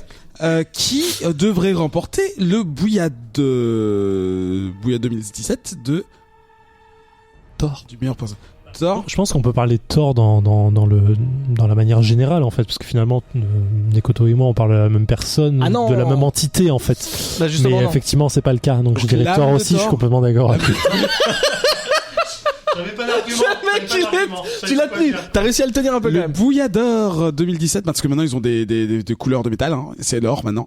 pas une couleur, Revient à Thor. Ouais. Encore plus d'engouement, s'il vous plaît. Encore The plus. Mighty Thor. With the Mighty Thor. Catégorie suivante, le meilleur héros ou héroïne. Donc, la définition un peu large, ça aurait été donc sans pouvoir, hein, une personne ordinaire dans la vie de tous les jours, Alors, pas tout à fait. Je me casse-couille de ouf. n'a pas de capacité métaphysiquement différente des autres êtres humains qui ne font que manger et Ah chier. donc on est forcément sur un être humain. Ça peut pas être un Oui, animal, non, genre ça un peut être tigre ou un lapin. Oh, si tu veux. Putain. Donc moi c'est un lapin. Est-ce que Animal Man finalement ce serait pas... Ah alors. Donc Ben, pour toi. Ah bah Odinson. Et c'est bien pour ça que je disais à Zef que selon moi c'est pas un super héros, c'est parce que ok c'est encore un dieu, ok c'est encore le fils d'Odin, ok il a encore une force d'enculé et il peut appeler la foudre, ok. Mais, et c'est là que c'est intéressant et c'est pour ça que je le mets dans la catégorie héros et pas super héros, c'est que il est unworthy, donc il est déméritant, donc il a perdu son statut de Thor, donc c'est pour ça qu'il s'appelle Odinson. Et là où c'est intéressant, c'est que comme l'a dit Zef tout à l'heure, cette chute, ce fait de retomber comme ça à tous les levels, hein, en réputation, physiquement, tout ça, etc. Ça en fait pour moi quelqu'un de quasiment ordinaire pour un Asgardien, on va dire. Et du coup, effectivement, il devient beaucoup plus éclairé, il devient beaucoup plus humble, il devient beaucoup moins, comment dirais-je, oui, beaucoup plus humble. Donc il se la raconte moins. Il essaye de chercher les vraies choses. Il admet lui-même que du coup, parce qu'au départ, il est pas d'accord. Il dit qu'est-ce que c'est que ce faux Thor qui me remplace. Et au final, il dit ok, finalement, tu as raison, c'est toi le nouveau Thor. Moi, il dit pas je suis qu'une merde, mais en gros, il reconnaît son statut du mec qui doit sortir de la scène. Et ça en fait un personnage tellement intéressant dans Unworthy Thor. Excusez-moi, c'est dingue. moi j'ai pas du tout lu Thor. Est-ce que maintenant on sait pourquoi il Non, est... toujours pas. On sait Non. toujours pas pourquoi il En est fait, unworthy. on sait Non, toujours c'est pas toujours ce parce que qu'on lui lui a a fait, chuchoté. Voilà, exactement. C'est Nick Fury qui lui a Mais lui, chuchoté il le un sait truc. Lui, il le sait, mais il le dit pas. En fait, il s'en souvient. Si, il s'en souvient, c'est Oui, il juste s'en souvient, à il chaque s'en fois souvient, qu'on mais lui il peut pas dit, le dire. il le dit pas. Et en gros, là, il y a une mini-série dont je parlerai dans une prochaine émission, dont Zef a parlé, qui s'appelle Unworthy Thor, qui est une mini-série de 5 issues, où on suit son aventure pour retrouver un peu ses lettres de noblesse. Zef, pour toi, qui est le héros de l'année? Alors, c'est une héroïne, c'est un personnage de Deadly Class, hein, qui est Sarah Kurioki, qui est... Alors, en fait, faut lire Deadly Class, faut vraiment lire un Deadly Class pour comprendre ce que je veux dire, mais c'est une héroïne qui est la plus... je vais dire la plus vaillante, en fait. En fait, je rappelle Deadly Class, ça se passe dans une espèce de lycée d'assassins, en fait, où tout le monde va devoir prouver qu'il est le meilleur, enfin passer des espèces d'examens pour devenir un assassin dans le monde entier. En fait, c'est un peu bizarre. Et donc Saya, en fait, c'est une nana qui vient donc du Japon, qui est fille d'un yakuza. Et quand tout part en couille dans le lycée, parce qu'à un moment ça arrive, c'est elle qui va finalement, alors qu'on pensait que c'était un peu une grosse connasse, sauver en fait des gens, et va devenir, va prendre un peu des lettres de noblesse dans sa façon de faire, et qui est une combattante émérite, qui est trop bien foutue en termes d'intelligence et de façon de penser autour d'elle, des personnes à qui elle pense. En fait, j'ai pas trop envie de... J'ai pas... Ouais, Ouais, c'est un peu bizarre. loin là, Deadly Class. Ouais, je crois qu'on est au tome 5 ou 6, je crois, un truc comme ça. Et c'est une vraie tuerie. En fait, justement, dans le dernier tome, elle devient complètement folle. Enfin, folle dans le sens complètement géniale, en fait, alors que sur les tomes d'avant, je la trouvais juste comme une grosse connasse. Et en fait, voilà, c'est un personnage qui m'a vraiment retourné en termes de retournement de veste. C'était génial. Adrien, toi, quel personnage sensiblement humain, hein, sans pouvoir, sans potence. Ah, donc le lapin, c'est toujours non. Ah mon dieu. Alors moi j'ai envie de dire, il est humain et inhumain à la fois. Ce n'est pas un inhumain. C'est Marvel. Pour moi 2016, c'est le grand retour De Jeff Lemire. Negan. Ah. de Negan, qui est l'homme qu'on adore détester et qui, sans trop en dire, du coup, là, reprend une place assez importante dans The Walking Dead. Et voilà, j'aime toujours autant le suivre, j'aime lire ses dialogues, j'aime essayer de comprendre ce qu'il a en tête, savoir qui est-ce qui va backstab ou qui est-ce qui va pas backstab. Alors poignarder. Non, mais il backstab personne en fait, c'est ça qui est fou, arrête. Il n'y a pas de backstab du tout en fait, Negan, il est juste franc en fait. Ou pas, je sais pas, ne disons rien. Mais du coup, toi, c'est un héros pour toi. C'est vraiment. C'est pas pour dire que c'est une catégorie machin, mais c'est héros, donc toi tu le considères comme un héros. Bien sûr. Ok. C'est un héros de la survie. Non, mais en fait, il prend le titre un petit peu de héros dans les derniers volumes. C'est pour ça en fait que. Parce que pour moi c'est toujours un vilain. Je suis pas à jour, mais pour moi c'est toujours un vilain. Non. Peut-être pour ça. Non, mais oui. Mais non, en fait, je pense que Negan est bien plus complexe que ça. Okay. Et c'est pour ça que pour moi, genre le retour de Negan cette année est quelque chose qui me tient à cœur. On a une mention spéciale de Joe qui cite Jim Gordon en héros de l'année. Ouais, pour l'arc sur Batman de Gloom. Que je suis de façon très assidue. Donc je vois exactement pourquoi il a nommé. Bah, tu l'as bien fait en fait. C'est complètement c'est juste un arc de Batman où on voit que Jim Gordon est complètement badass en fait et qu'il pourrait complètement être Batman à la place de Batman.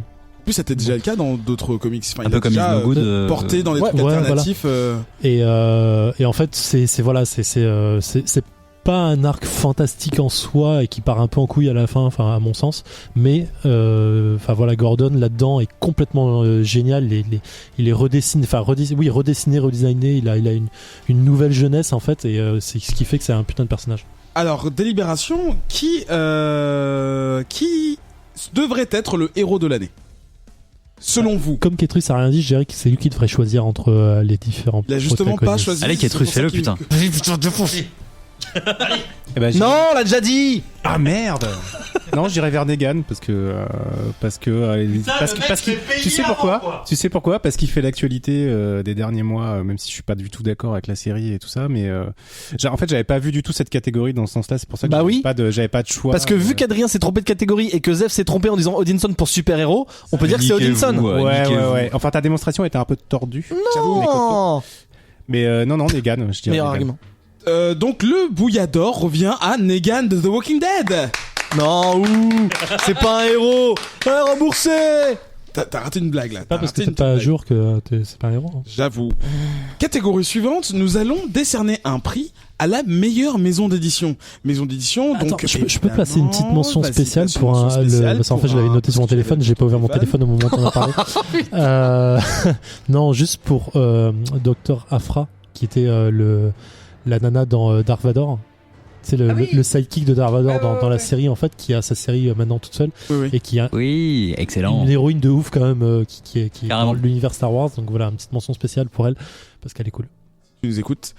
Donc dernière catégorie de cette deuxième partie, la maison d'édition. Donc vous avez le choix évidemment entre celle dont on a parlé. Il me semble qu'on est quand même passé chez les grandes et chez les petites. Donc Marvel, DC, les intermédiaires on va dire, mais qui ont toute leur importance, Image, Dark Horse, Vertigo, et les petites qui montent, mais celles qui reviennent en tout cas, Valiant, et j'en ai pas d'autres en tête. Boom Studios et IDW. Voilà, c'est les trucs de Vertigo, tu les considères comme un middle, ouais. Bah Vertigo c'est DC, donc tu peux les mettre dans les grands. Ouais, mais non. Non mais franchement, je vraiment comme une maison à part, comme Dark Horse. On va pas refaire un débat sur les maisons d'édition. Non mais même franchement, je pense que depuis 60 émissions, on a prouvé que ce que t'appelles les moyens, c'était quand même des grands, genre Image et tout. Aujourd'hui, là je donnais un ordre cascade. Tout le monde sur le même. Ce n'est pas c'est pas qualitatif quoi. C'est pas parce qu'ils sont plus gros qu'ils sont meilleurs. Ah, mais quelque chose s'est reflété dans les votes, n'est-ce pas? Oui. Je t'offre une transition de ouf là. Je crois que. Qu'est-ce que j'ai Il a pas compris. Oui, si. En fait, là, vous êtes une grande majorité ici, parce que je vais vous couper la parole, à avoir choisi Image Comics comme la maison de l'année. Très rapidement, peut-être une raison pourquoi. Adrien, par exemple. Alors j'ai eu du mal à choisir entre Image et Dark Horse, mais je dois dire que non, voilà, et pourtant. Les fidèles, vous savez tout ce que je peux reprocher à Image, mais force est de constater que les meilleurs récits de cette année étaient chez Image, je pense. Oh non. À mon titre, à mon humble avis. Zef, toi? Bah, moi, je suis obligé de choisir Image en fait, parce que vu le nombre de TPB que j'achète tous les ans chez eux, et donc le nombre de séries que je suis en train de suivre chez eux, c'est pareil logique que. Ouais, mais t'as chroniqué Alien Vampirella quand même. Genre, c'était chez. Non, mais ce que je veux dire, c'est que tu peux te tromper. Oui, mais sur la quantité, on se trompe. Ah, c'est rarement. Ok, c'est vrai. Rarement. Ok. Le Truce. Bah oui, Image. Du même avis, ouais. Bah oui, il suffit peut-être de regarder les bouilladors précédents. T'as le mec. Et on verrait que Image est bien présent, quoi. 92 centimes. Bah, Ben, t'es un peu le dissident là. Bah, le truc, c'est que. Représente. Mais non, mais le truc. Non, mais je suis pas pour convaincu, moi, là. ils sont deux. Il y a Émile et Image après. Mais d'abord Émile. Mais avant, il y a Dark Horse. Est-ce que t'as gardé cette blague d'abord? Non, je viens juste de la créer, croyez-le ou non.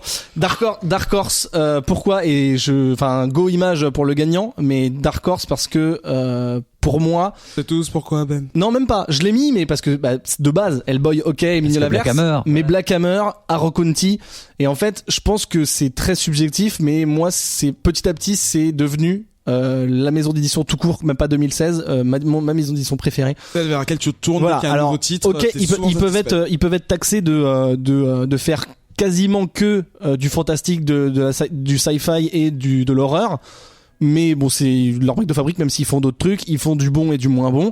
Mais je trouve que le haut de l'affiche est vraiment excellent, avec des super auteurs, des super illustrateurs. Pour moi, c'est là qu'il y a les meilleurs. Et Image est très fort, mais je trouve que Image fait tellement de séries, ce qui peut être un bon point, mais c'est aussi, je trouve, leur point faible. Ils font tellement de choses que je trouve qu'ils se dispersent un peu trop, et que très franchement, si t'enlèves Jeff Lemire, il reste des bons.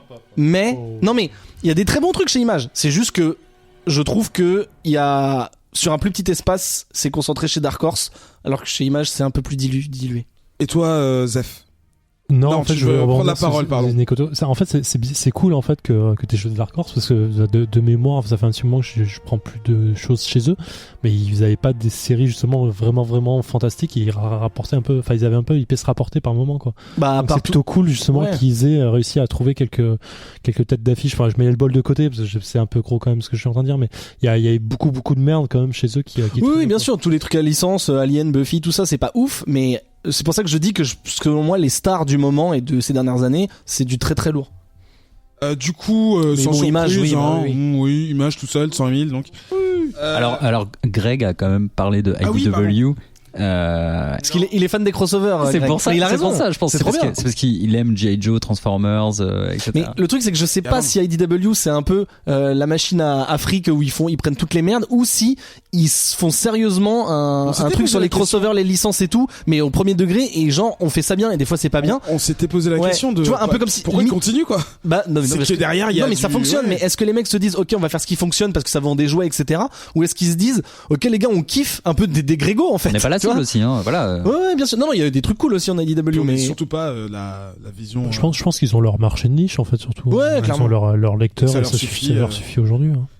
Et- Question à con. Pardon. Non, je veux pas perdre trop de temps, mais c'est étonnant quand même qu'ici personne ne se dise Marvel ou DC. Bah, Enfin, je veux c'est dire, pour ça quand que j'ai même fait les- ce classement en cascade, parce qu'ils ne sont même pas représentés, non seulement dans nos avis, mais encore moins par les auditeurs. Parce que je pense c'était que- pas du tout cité, Et je pense que ça reflète aussi l'émission entière depuis 60 numéros, c'est qu'on fait de plus en plus de non Marvel et de non DC, on en fait encore mais moins, parce que je pense qu'on a envie de partir sur des trucs plus originaux avec peut-être des nouveaux auteurs ou des nouveaux dessinateurs, que ce histoires soit pas moins un énième anciennes, reboot. Enfin, je dis ouais. ça alors que Thor est un de mes trucs préférés de cette année, mais ce que je veux dire c'est que Marvel et DC jouent vachement sur les héros déjà présents. Ils créent des nouveaux trucs, mais pas beaucoup. Tu vois, ils font un Rebirth, ils font un Marvel Mega Now. Enfin, Donc tu vois. c'est un problème d'originalité qui Exactement. fait qu'on peut pas dire ok DC. Voilà. Malgré Rebirth par exemple, on citerait pas DC parce que finalement il y a pas grand chose de neuf dans Rebirth. Exactement.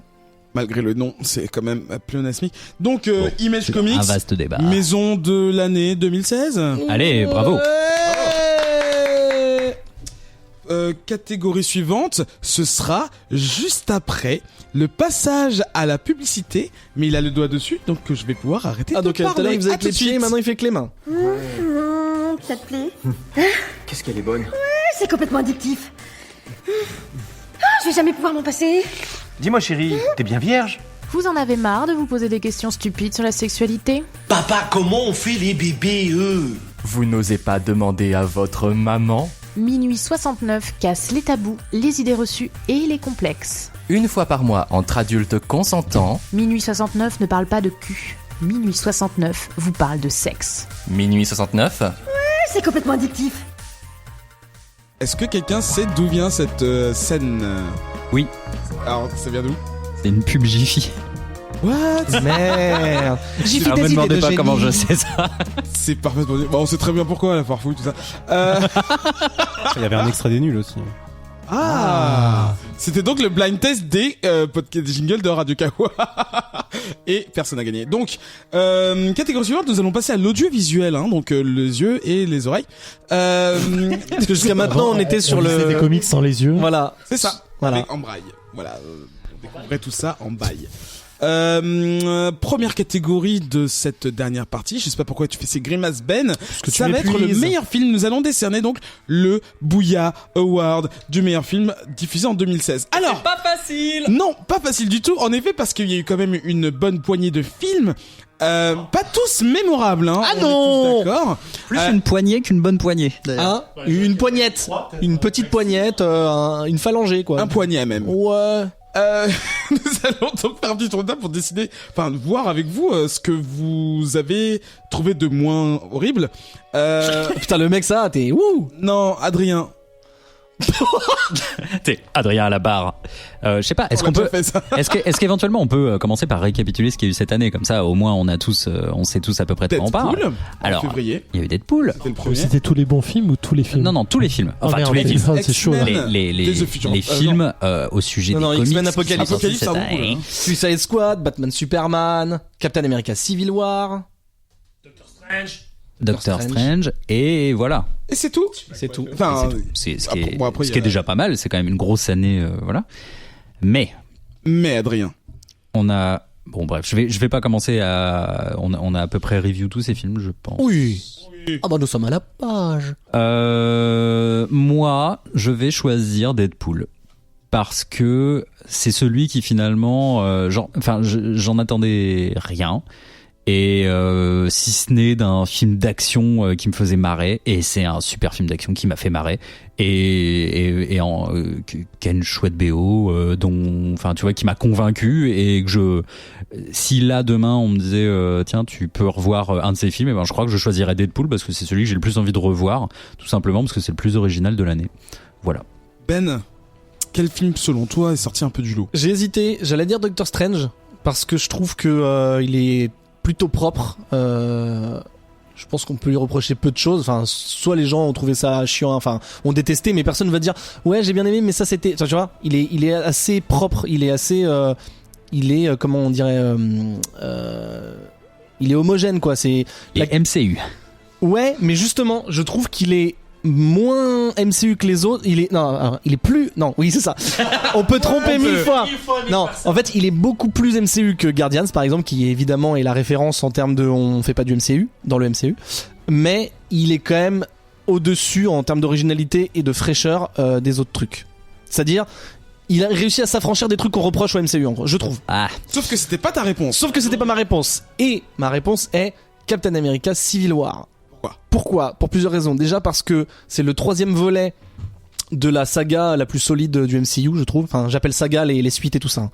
Ah bah Captain America, pour moi, le 1, le 2 et le 3 sont bons. Ah mais c'est marrant parce qu'en fait, quand on parle de Civil War, j'ai presque du mal à la rattacher à Captain America. Pour moi, c'est presque un espèce de Avengers 2,5. Bien sûr.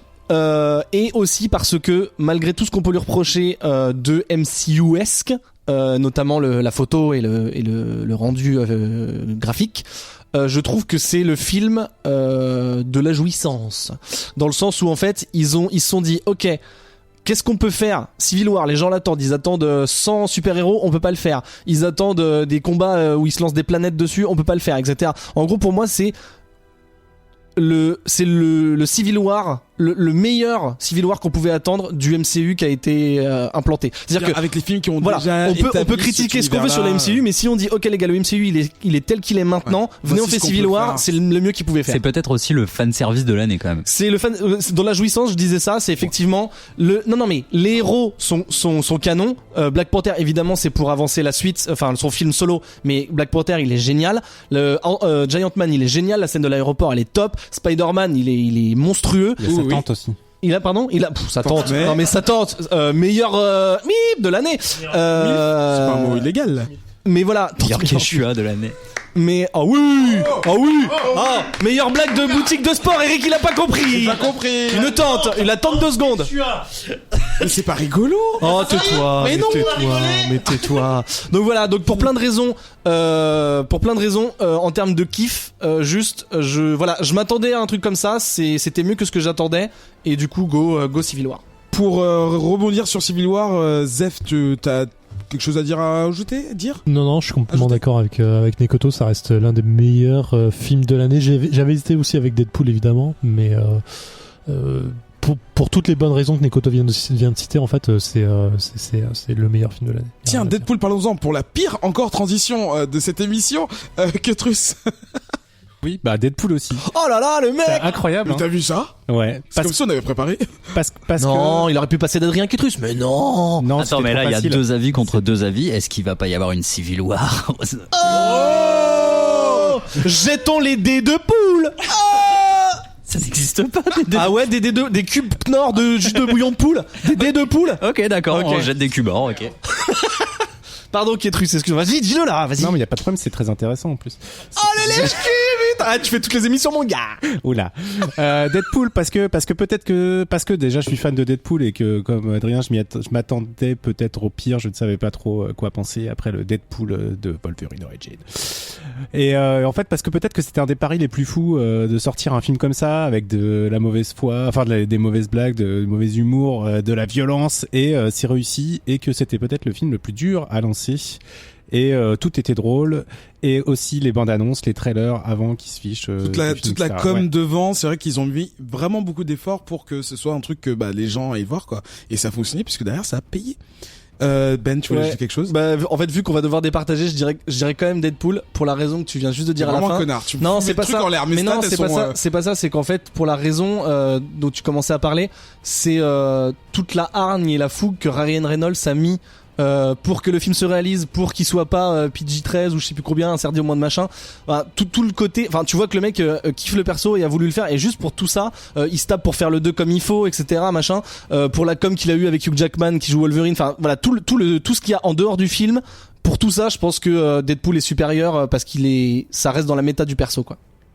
Zef?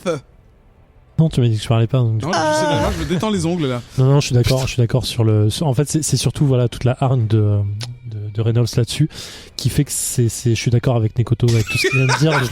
En fait, non, je voulais dire complètement autre chose, mais comme tu m'as lancé dessus, je me suis dit ok, vas-y, dégage. Mention spéciale encore une fois à nos absents. Nous avons Joe qui a dit je ne réponds pas à cette question. Il n'a donc pas répondu à cette question. Ne veut pas. Genre, il a dit ne se prononce pas. Ne se prononce pas, d'accord. Et Grégo qui a dit Doctor Strange. Et quand on vous a demandé à vous sur Twitter, vous nous avez dit Deadpool à plusieurs reprises, Doctor Strange, encore une fois Doctor Strange et Civil War. Civil War aussi, on a un clair gagnant. À plusieurs reprises, c'est un nombre précis. J'ai pas entendu, pardon. À plusieurs reprises, c'est un bon nombre précis. Plusieurs reprises, enfin ça suffit pour faire gagner Deadpool, je pense.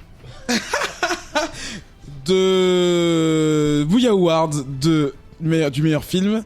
Deadpool. Bravo. Il peut pas applaudir parce qu'il a une main toute petite là, c'est enfin bref.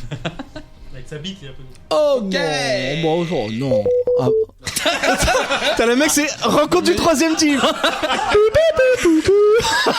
J'ai désaccordé mon censureur. Voilà, ça va mieux. Non, c'était bien ton un peu extraterrestre.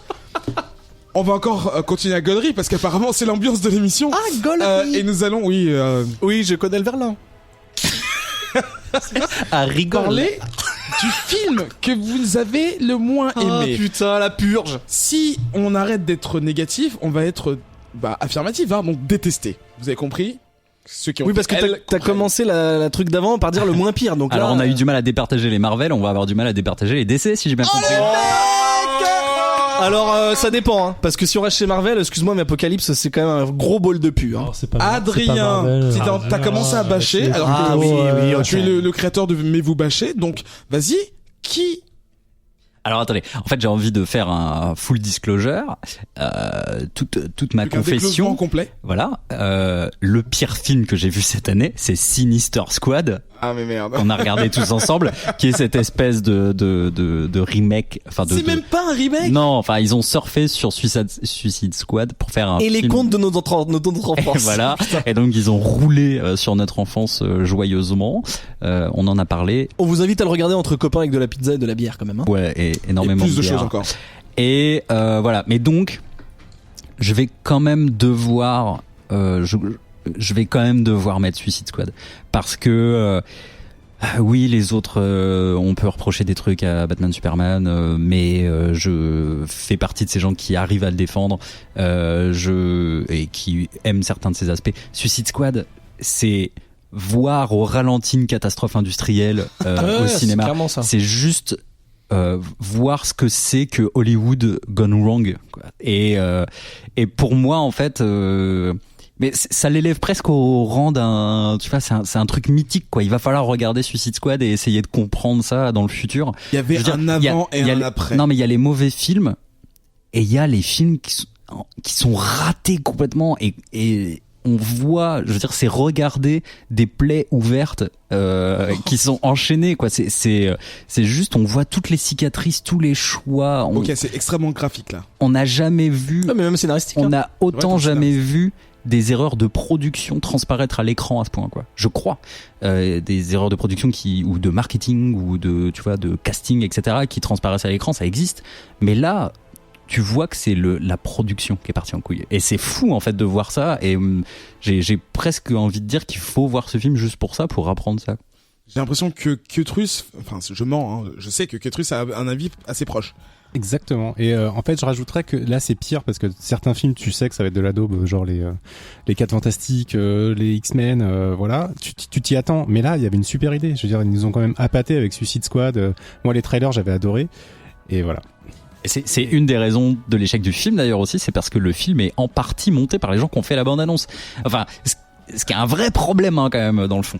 Ben, toi aussi? Oui. En gros, moi, c'est pour pas répéter ce qu'il y a derrière. En gros, c'est DC qui essaye de faire son Avengers, qui rate, qui essaye de faire son... Même pas, non, mais attends, juste, c'est DC qui essaye de faire son Avengers parce qu'en fait, ils se rendent compte qu'ils sont à la bourre et ils veulent rattraper. Ils y arrivent pas. Ils veulent faire leurs Guardians. Ils y arrivent pas. Mais si, c'est clairement ça. C'est vraiment ça. Et en fait, et là où tu vois les cicatrices dont tu parlais, en fait, c'est exactement ça. C'est-à-dire que ils ont eu leur truc. Ça n'a pas fonctionné. Ils ont essayé de forcer. Ça n'a pas fonctionné. Ils ont quand même sorti leur film et ça ne fonctionne toujours pas. Que de donner réponse droit de réponse à Adrien, même si c'est pas on n'est pas dans un journal. J'ai un bon réponse. Quand tu dis les Avengers, tu parles de BVS. Non. Je parle en fait d'un film collégial dans lequel il y a une bonne ambiance, de l'action badass et des personnalités qui au début se clashent mais finalement elles sont potes. C'est en ça que je disais ça. Adrien, tu hurlais faux comme un très mauvais youtubeur. Parce qu'en fait, quelque part j'en ai marre de ce débat stérile de se dire est-ce que DC essaye de rattraper Marvel, est-ce que Marvel a essayé de faire un réalisme qui était à la base somme toute nolanien et donc du coup DC, est-ce que les stratégies marketing se suivent les unes les autres et tout ça. En fait on s'en fout un peu. Moi, c'est juste que moi j'ai envie de considérer ça comme des univers qui sont différents et de pas les comparer. Si, parce que pour moi c'est un des symptômes de la maladie en fait. Eh ben je suis pas d'accord. Enfin c'est donc la fin de ce débat. C'est pas grave que tu et du silence. C'est pas grave que tu sois pas d'accord. Si vous êtes d'accord avec Ben, envoyez sur Team Nekoto sur Twitter. Si vous êtes d'accord avec Adrien et qu'il faut arrêter ce débat stérile, enfin, envoyez Team Adrien. Zef, toi, tu es parti sur une toute autre maison d'édition. Théorie. Moi, je déconne. Oui. Quel film as-tu trouvé le pire de cette année? Oui. Pardon. En fait, j'ai vraiment hésité avec Suicide Squad aussi, mais le fait est que, comme on l'a dit, en fait, les bandes annonces m'ont fait quand même un petit peu plus apprécier le film, mine de rien. Je le dis vraiment avec quelque chose à travers la gorge, mais BVS pour moi est vraiment raté. Du début à la fin. Alors après, c'est un long débat, j'ai pas envie de l'ouvrir ici, je m'en bats les couilles de ce que vous disiez. Ah, sympa. Mais non, pour moi, ça a été ça a été horrible. Du début à la fin, ça a été vraiment horrible pour BVS. J'en pouvais plus. À chaque scène était une souffrance complète. Mais tandis que Suicide Squad, il y a eu des trucs qui étaient pour moi cool et au moins, dès le début, en fait, je l'ai vu en me disant. Ok, c'est de la merde, ça va vraiment être de la merde, autant le voir comme un film d'action pur et dur, sans me rattacher à quoi que ce soit, et au moins je vais essayer d'apprécier dans le sens hollywoodien du terme. Quoi. Bon, ça m'a fait aussi mal, mais voilà, j'ai quand même préféré voir Suicide Squad, j'en ai meilleur souvenir, peut-être parce qu'il y a Harley Quinn dedans, que BVS, où vraiment jusqu'à la fin, la dernière seconde, j'en pouvais plus. Quoi. Si demain, là, ce soir, on doit aller au ciné, et on est obligé de choisir entre Suicide Squad et BVS. Non, moi je vais voir BVS direct.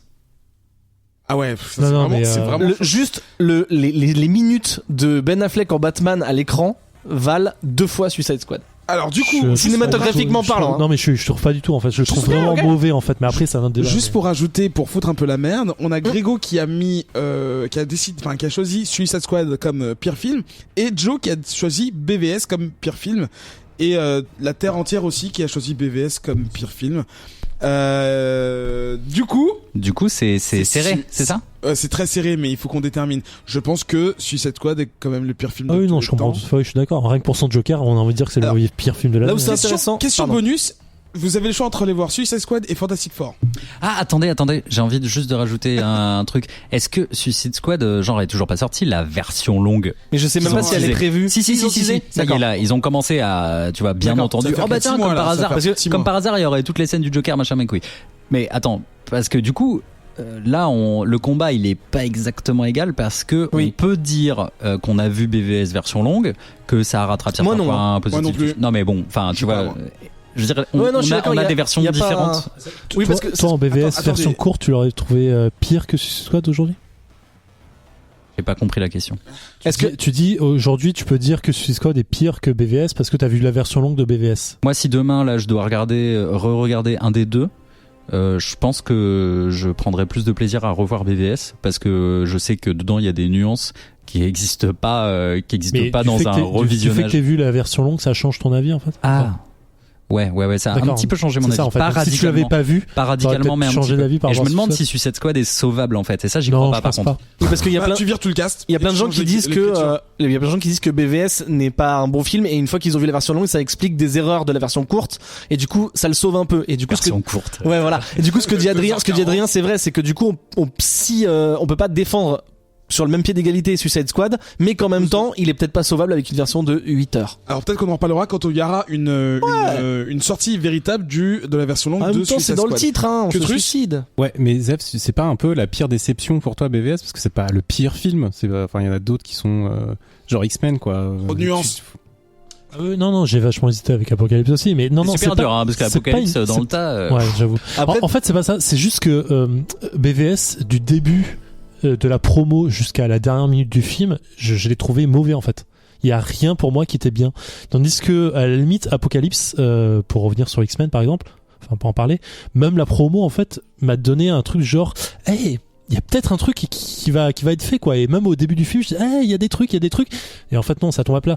Et Suicide Squad, voilà, la bande annonce, à un moment, je l'ai regardé une fois par jour. Putain, ça a l'air cool. Il y a des trucs qui ont l'air cool dedans quoi. Et c'est le seul truc voilà qui donc non BVS pour ça c'est vraiment pour moi l'horreur quoi. Du coup, il nous faut un vainqueur ou un perdant. C'est Suicide Squad. Suicide Squad. On applaudit Suicide Squad pour être le pire truc sorti au cinéma. Bah oui. Dans le monde des comics, bien sûr, parce qu'il y a eu d'autres films de merde. Du coup, vous envoyez un chèque de moins 12 € à Jeff. J'aurais dû dire sur cette question, je joue mon Joker. Mais ça n'aurait pas été très très pertinent ou drôle. Donc, mais c'est parce qu'en fait il y a le Joker dans Suicide Squad. On passe de. Tu sais ou pas, le clown. Ben, je t'écoute pas. C'est une carte de jeu aussi. Non. Donc il y a. Voilà. Oh oui. C'est bon. Le jus d'orange. Voilà. Il y a le grand écran, la grande toile. Et il y a aussi le tube cathodique qu'on appelle maintenant Netflix. Cathodique. Le mec est en 1960. C'est l'année là. Arrêtez. C'est l'année pendant laquelle mon âme est née. Ok. Donc, la télévision, il y a des séries qui passent dessus. Wonder Woman, Madame est servie. Wonder Woman, elle a été annulée. Hein. Années 60, putain, écoutez-moi. Ah, il est dans les années 60, c'est ce qu'on disait. Donc, en attendant, cette année, il y a d'autres séries autour des super-héros qui sont sorties. Et nous avons demandé à nos chers chroniqueurs quelle était, selon eux, la meilleure série. Toujours très rapide parce qu'on est un peu en labour. Adrien et Ben. Bah justement, très rapide parce qu'on est à la bourre. Allez, du coup on va dire Flash. Allez, il court vite et Encore tout. plus fort dans le micro, Ben. Flash, il court vite et tout. Encore plus fort. Non, mais juste Flash parce que, mais même pas 2016 d'ailleurs, même l'année dernière. 2016. Ça reste. Non mais pour dire que, non, enfin oui, pardon. Ah c'est que t'as TV17. Meilleure série à la télé. J'ai hésité un peu avec Daredevil, mais en fait non. Non mais en fait en gros pour moi Flash c'est là où il y a les acteurs les plus intéressants, je vais pas forcément dire bon mais les plus intéressants, c'est-à-dire ils servent des personnages bien écrits. Je vois que truc qui convulse. Ouais, il aime pas. Là où c'est vraiment la série, et ça je pense que c'est imparable, où ils assument le plus le côté comics, mais vraiment, c'est-à-dire que les mecs ils arrivent à te balancer des méchants qui sont dans des comics qu'il faut rigoler, un mec avec une tête de requin ou un gorille géant, tu rigoles dans les comics, tu dis ok c'est validé, tu dis on fait ça à la télé, tu dis les gars super, et en fait ça marche de ouf. Et le seul bémol, et c'est pour ça que j'ai, voilà exactement, le seul bémol, c'est pour ça que j'hésitais avec Daredevil, qui a une photo magnifique, ou même d'ailleurs Luke Cage, c'est que Flash, c'est encore parfois un petit peu de chipouille dans les effets 3D, surtout quand tu vois que le mec est fait totalement en 3D, tu vois clairement, enfin c'est un peu maladroit, mais même ça me gâche pas mon plaisir. Ils arrivent à mettre des méchants qui sont solides, et là la nouvelle toutes les erreurs qu'il y a eu depuis le début de la série, il y en a pas beaucoup, ils les résolvent dans la saison actuelle, et je trouve ça ouf parce que c'est maîtrisé de dingue. Adrien, toi aussi conquis par Flash? Exactement. Voilà, je vais pas trop redire, mais il y a en ce moment là, après le crossover qui vient d'avoir lieu avec Supergirl et Legends of Tomorrow et Arrow, je trouve une espèce de point d'orgue assez fort dans la série, qui vient de justifier plein de trucs qui s'étaient passés avant et sur lesquels j'étais pas super d'accord. Hein. Ce début de saison 3, j'étais pas ultra convaincu. Et là, en fait, tout vient se consolider pour repartir sur un truc assez solide. Et moi, j'ai vraiment hâte de voir la suite. C'est pour moi toujours la meilleure série de super-héros, dans la mesure où elle est complètement assumée, et voilà, j'aime. Gutrus, toi, tu pars dans un autre univers. Complètement. Ça aurait été qui pour toi la meilleure Luke série? Cage. Luke Cage, ouais. C'est bon. C'est donc Luke Cage le vainqueur. Et voilà, pour plein de raisons, parce que artistiquement, pour moi, c'est parfait. Ça veut dire qu'on peut faire de la série de super-héros et avoir une touche artistique qu'on ressent. Le réalisateur. Qu'est-ce qu'il y avait de super-héroïque dans cette série? Oh là là. Non mais là où il a raison, c'est que visuellement c'est imparable. Vraiment. Non, et même au niveau de la musique, vraiment. Ça commence toujours par une scène musicale. La musique est top, et c'est super bien réalisé. Et je sais pas, moi, il y a une vraie ambiance, il y a une patte que tu retrouves pas dans d'autres séries de super-héros. Et je pense que c'est le genre de série de super-héros qui peut plaire aux gens qui ne lisent pas de comics, voilà. Parce que justement, peut-être pas trop d'attache. Dégage. C'est Adrien qui vient d'insulter, genre tous nos auditeurs. Zef, toi, quelle aurait été la série? Alors j'ai dû louper Supergirl, mais je vais dire Daredevil saison 2, parce que je l'ai entendu énorme et j'ai kiffé de ouf. Mais je suis le seul autour de cette table avec Grégo qui n'est pas là, mais voilà. Oui, effectivement, Grégo. Je comprends la déception de certains, mais par rapport à ma pire série putain de ninja. Mais putain, c'est Daredevil, mec. Regarde pas Daredevil, si t'aimes pas les ninjas. Ninja de merde. Non mais là où c'est décevant, c'est que la saison 2 est moins bien que la saison 1. Du coup, c'est forcément décevant. Mais il y a Punisher. On a une absence de réponse de Joe, qui a dit je ne regarde pas la télévision, ou j'emmerde PPDA, j'en sais rien. Mais ah ouais, pardon. Du coup, il va nous falloir départager quelqu'un. Ah bon, il y a vraiment besoin de départager. Ok, c'est Flash. Bah oui, enfin. Flash, meilleure série 2016. Et en plus, il y avait deux avec Grégo qui avait mis Daredevil aussi. Hein. Ah attendez, j'ai oublié les auditeurs. En plus, ça fait chier. En plus, ça fait chier que les auditeurs ont dit des choses. Ils ont dit quoi? Daredevil Netflix. Ils ont dit. Daredevil. Est-ce qu'on peut dire que le gagnant c'est un mec qui s'habille en rouge ou pas? Ils ont mis Stranger Things aussi. Mais oui, Stranger Things va avoir une série de comics qui va sortir en 2018. Effectivement. Non, je déconne. Et The Flash. Il y a quelqu'un qui dit Flash. C'est bon. The Flash, série de l'année 2016. Selon Comics Outcast, quelle référence? Vraiment que je me mette à jour sur ces séries. Bah bien sûr, et t'écoutes Paquetrus qui n'a pas de. Et là, on va passer à Bizarro World. Car on va élire la pire série de 2016, et on va directement donner la parole à Quetrus. Quelle est pour toi la pire série de 2016? Attention, c'est la séquence je passe pour un con. Eh ben j'aurais dit Flash moi parce que Mais c'est intéressant. Non, mais parce que alors après ce que Excuse-moi, tu regardes Arrow? Oh mon dieu. Bon bah voilà, enfin je sais pas. Si j'ai regardé mais j'arrive pas à accrocher. Non, Tu peux pas dire que Arrow est pire que voilà. Flash. C'est intéressant Tu de. es mieux que Flash. Non, ça c'est sûr. Arrow est pas mieux que Flash, mais en fait c'est encore, oui, c'est la déception, c'est ce que je disais tout à l'heure quoi. Je suis d'accord avec tout ce que tu as dit sur les super méchants et tout ça, sur l'arc, sur ce qu'ils essaient de faire, mais c'est pas possible. Moi, j'arrive pas à suivre l'histoire parce que la réalisation est trop pourrie, la mise en scène, ça va pas. Les acteurs sont pas tous mauvais, mais énormément d'acteurs sont très mauvais dans cette série et c'est moche, quoi. Enfin, je veux dire.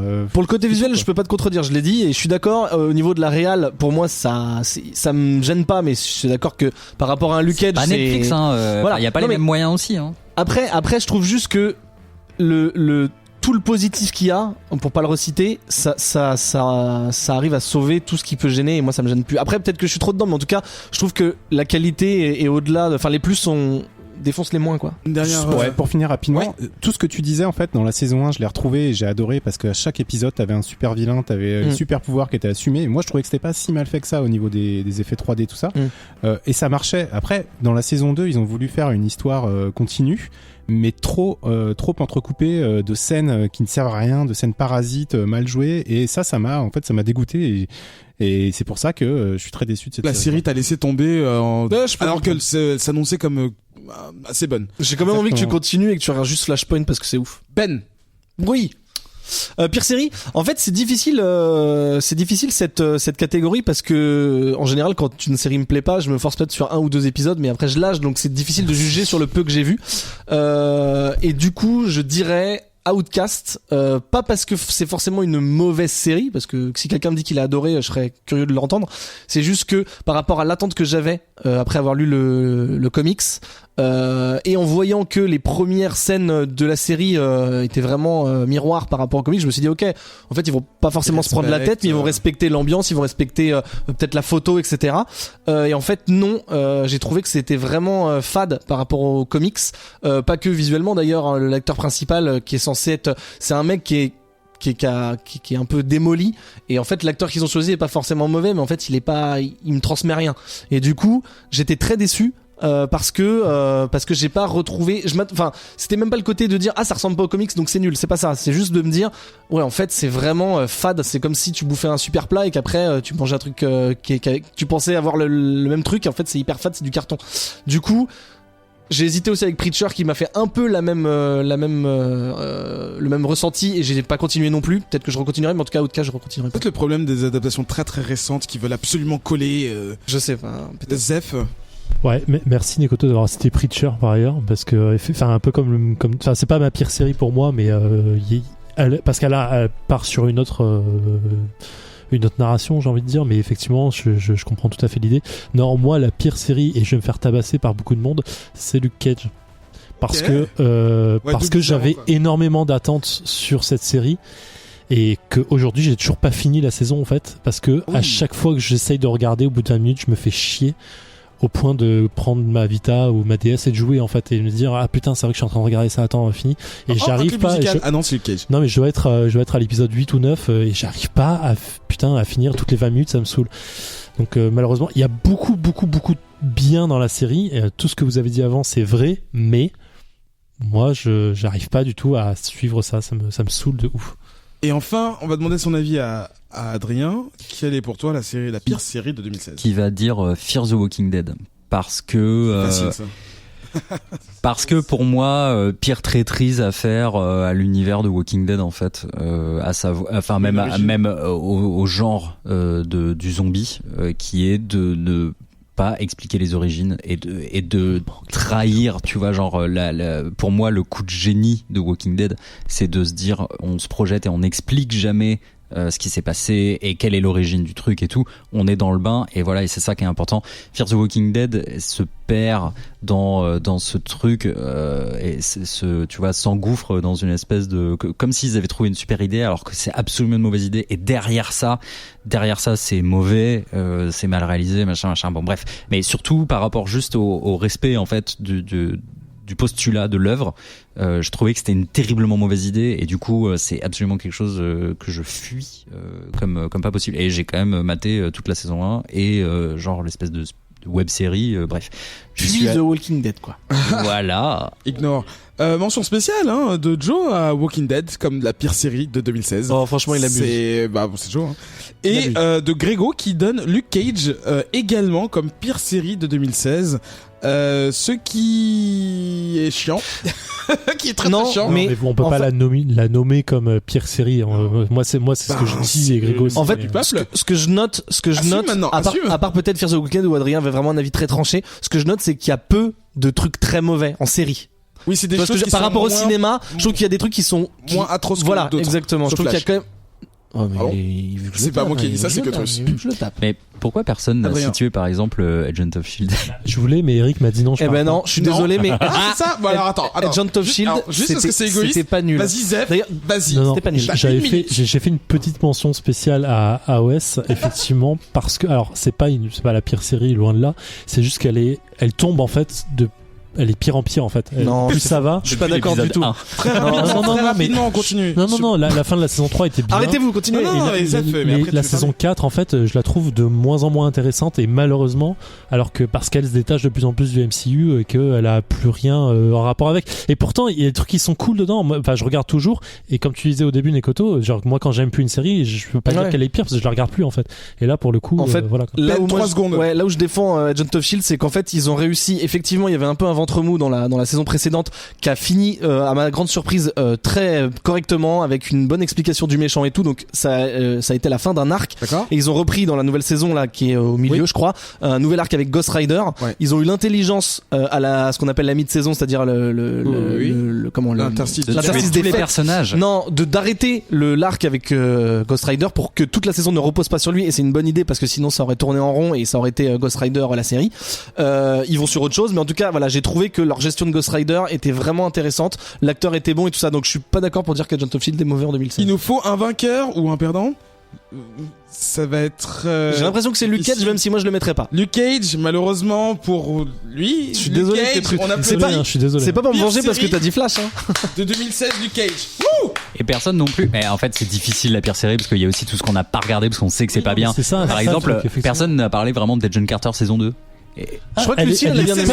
Non, alors déjà c'est 2015, désolé pour toi. Saison 2 oui, elle a commencé en 2015, elle a fini en 2016, donc désolé. Mais je crois que Lucie elle a bien aimé saison 2. Avant dernière catégorie, on se dépêche un petit peu. Nous allons parler de son. Je vous avais dit audiovisuel, vous suivez ou quoi? Purée. Oui. Nous allons parler de la meilleure bande son, donc qui confond à la fois la télévision et le cinéma. Tour très rapide d'horizon pour les nominations. Des nommés. Nomination ça va, c'est nommé. Excusez-moi, pour Ben et Adrien, vous avez une réponse qui est assez proche. Vous avez déterminé que l'OST, l'univers du DC TV Universe de la CW donc la chaîne qui CW Verse, tu peux dire. Oui, c'est. Et selon vous, la meilleure. En fait, en gros, évidemment, tu peux dire la BO de Luke Cage elle est ouf, la BO de machin elle est ouf, de je sais pas de Deadpool, voilà. Mais je trouve que ce qui fait la force de ce choix, c'est que Blake Neely, donc qui est le compositeur unique, enfin il a peut-être des gens avec lui, mais je veux dire c'est lui le chef d'orchestre de toutes les séries, tout l'univers CW, donc Arrow, Flash, Supergirl maintenant et Legend of Tomorrow. Et là où il est fort, c'est qu'au-delà du fait qu'il fait une musique plutôt plaisante et correcte, peut-être qu'Adrien pourra dire un truc plus pointu sur la musique, mais que je trouve très très correct, c'est un peu pour moi c'est un peu le Hans Zimmer de la télé, dans le bon sens du terme. Là où il est très très fort, c'est qu'il a réussi à faire un thème pour chaque héros. Parce que je considère les Legends comme une entité quoi, et donc qui ont vraiment qui se ressemblent pas déjà, donc c'est assez cool, donc vraiment on les reconnaît. Et là où c'est très très fort, c'est que quand il y a des crossovers, on en a parlé tout à l'heure, il y a eu d'abord un crossover Arrow Flash, puis maintenant il y a eu un quadruple crossover avec tout le monde. Chaque héros a son thème, les thèmes se mélangent harmonieusement. Dans une même musique complètement mélangée, tu reconnais à quel moment il y a un héros qui vient à l'écran. Là il y a son thème. Non mais en gros évidemment ça aide que ce soit le même compositeur, mais je trouve qu'il fait un boulot de chef d'orchestre avec sa propre musique qui est assez ouf. Tu peux compléter un peu, Adrien? Ouais, alors très rapidement, il a, voilà, juste, je trouve, il a réussi à trouver le ton juste et la couleur à apporter à chaque héros. C'est assez fou, comme par exemple Supergirl, Ouais. tu vois, quand on la voit à l'écran, il y a son thème et tu vois, qui est très brillant, qui est genre ultra Superman. Ah, ultra Superman, ouais, bien sûr. Superman, Supergirl, tu vois, enfin vraiment, ça lui correspond super bien. Elle est bien. Il a pas fait Super bien, t'as dit. Super. Oh putain, non, enfin voilà, je trouve Blake Neely là sur le coup, tu vois, réussit un coup de maître dans le crossover en fait, ça transparaît et on se rend compte que il gère tout le truc d'une main de fer et voilà, c'est très chouette. Si je peux prendre une seconde Vas-y. pour parler juste d'un espèce de bonus pour moi, c'est le score de Deadpool. Parce qu'en fait, il a une sélection musicale qui est plutôt pas dégueulasse, avec, je sais pas, je pense à Salt & Pepper ou DMX, je crois, tu vois, il y a quelques très très bons sons. Et en fait, tout le score, il est géré par Junkie XL, qui officie aussi sur plein de trucs, dont BVS d'ailleurs. Et je le trouve vraiment meilleur en fait dans Deadpool que dans BVS, ce qui est assez étonnant. Parce que dans BVS en fait on sent que c'est un peu les chutes de Mad Max, parce qu'il a fait la BO de Mad Max et on sent que c'est un peu ce qu'il a pas utilisé dans Mad Max qui se retrouve dans BVS. Et dans Deadpool je trouve ça, il a réussi à faire un truc qui est assez cool, je trouve, qui est en même temps héroïque, en même temps badass, en même temps un peu décalé pour Deadpool. Enfin, ça marche vraiment bien. Mais bon, bref, je reste sur Blake Neely qui gère le CW-verse. On va passer donc de l'autre côté de la télévision et de qui tu vas nous parler? Enfin, de quelle ambiance musicale tu vas nous parler? Eh de la bande son, de Lost, de la pire série, de Luke Cage, parce qu'elle est fantastique, parce qu'elle est soul, elle est funky, et parce que cette série-là est construite autour de la musique, parce que beaucoup de choses reposent là-dessus dans la construction des épisodes, et que je ne peux pas m'empêcher de l'écouter en boucle depuis quelques temps. C'est un personnage de la série, hein. C'est un personnage. La musique, c'est un personnage de la série. Zef, tu complet. En fait, je confirme complètement, parce que c'est mon choix aussi. Bien que je n'ai pas aimé la série, j'ai la musique dans mon téléphone que j'écoute tout le temps. Et là où je rejoins en fait complètement, vous avez vu, j'ai saturé là, Adrien et Nekoto, c'est que en fait l'OST de Luke Cage, ce sont des musiques qui ont été prises pour la mettre dans la série. C'est une vraie création. Il y a quelques scores quand même. Oui, ouais. Mais il y a pour Flash, enfin pour tout ce qui est CW-verse, ce sont des créations pures et dures. Donc en fait, à mon sens, ça mérite plus d'être mise en avant pour ça en fait, bien que je n'écoute pas. Mais voilà, je dois dire que Luke Cage, il y a un truc qui est assez incroyable dans c'est un soutien total à l'ambiance et à ce que ça pourrait raconter. Après, on peut aussi voir le contre-pied et dire que foutre de la soul ou du hip-hop, etc., c'est un peu facile parce que ça soutient un super-héros noir américain, et que au final c'est jamais le sujet de la série, et que la série aurait pu à un moment se dresser et avoir un vrai message politique au moment où elle est sortie, ce qu'elle a pas vraiment. Je me trompe ou pas? Moi je trouve que tu te trompes un peu, mais c'est pas le débat. Moi je joue pas. Mais pas comme ça. Hein. Arrêtez. On a failli avoir Prince aussi, hein, quand même, dans Lost de Luke Cage, quoi. Et ben alors, raison de plus pour ne pas lui donner un bouillat d'or. Et apparemment, ça porte malheur, Prince, parce qu'il y a quand même eu Sharon Jones qui est morte aussi en après 2016, ouais. Ouais, mais bon. Aucun respect. Du coup, on a également Grégo qui a nommé Luke Cage comme meilleur OST, et on a Joe qui vraiment est à contre-courant, ou qui a dû peut-être décaler toutes les questions, qui a répondu Batman vs Superman.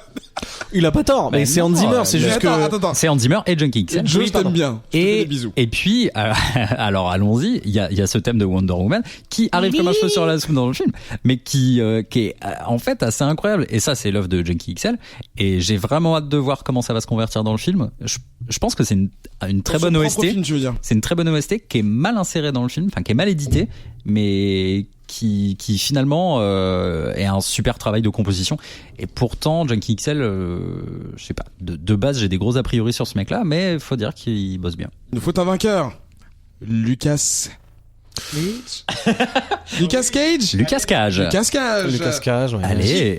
Donc on fera le tally après, mais purée. Pire série, mais. Et pour la dernière catégorie, je sais pas pourquoi j'ai hurlé ça, mais pour la dernière catégorie de ce palmarès, nous avons choisi, parce que on aime bien se toucher la bite, se toucher les genoux.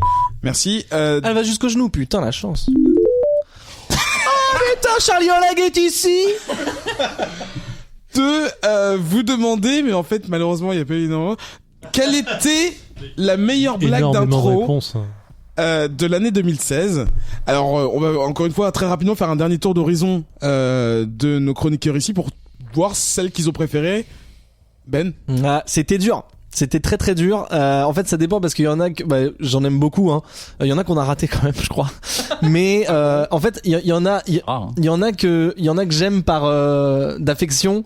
Notamment celle où on avait trouvé, en fait c'est l'histoire qui est rigolote, j'essaie de la raconter rapidement. On avait, juste avant l'enregistrement, Joe avait trouvé un effet de réverbération un peu comme dans une église, et ça nous a donné l'idée d'intro où on est fait de tout temps là, même les comics, et du coup on s'est tapé un fou rire dessus. Donc celle-là je l'aime vraiment d'amour. Il y a celle où Joe fait l'intro de DBZ qui est ouf, où t'as Zef derrière qui fait des bruits de c'était assez drôle. Mais je crois que celle que je préfère, c'est et vraiment gros big up à Joe qui a dû faire un taf de ouf là-dessus, c'est celle pour la 50, pour l'anniversaire pour la 50e, qui a fait un taf de montage avec plein de morceaux des 50 émissions d'avant, et je trouve que ça nous résume bien parce qu'on voit qu'on est juste fou. Voilà, donc la 50. vous êtes fou? Quoi, Zef? Quoi? De quoi?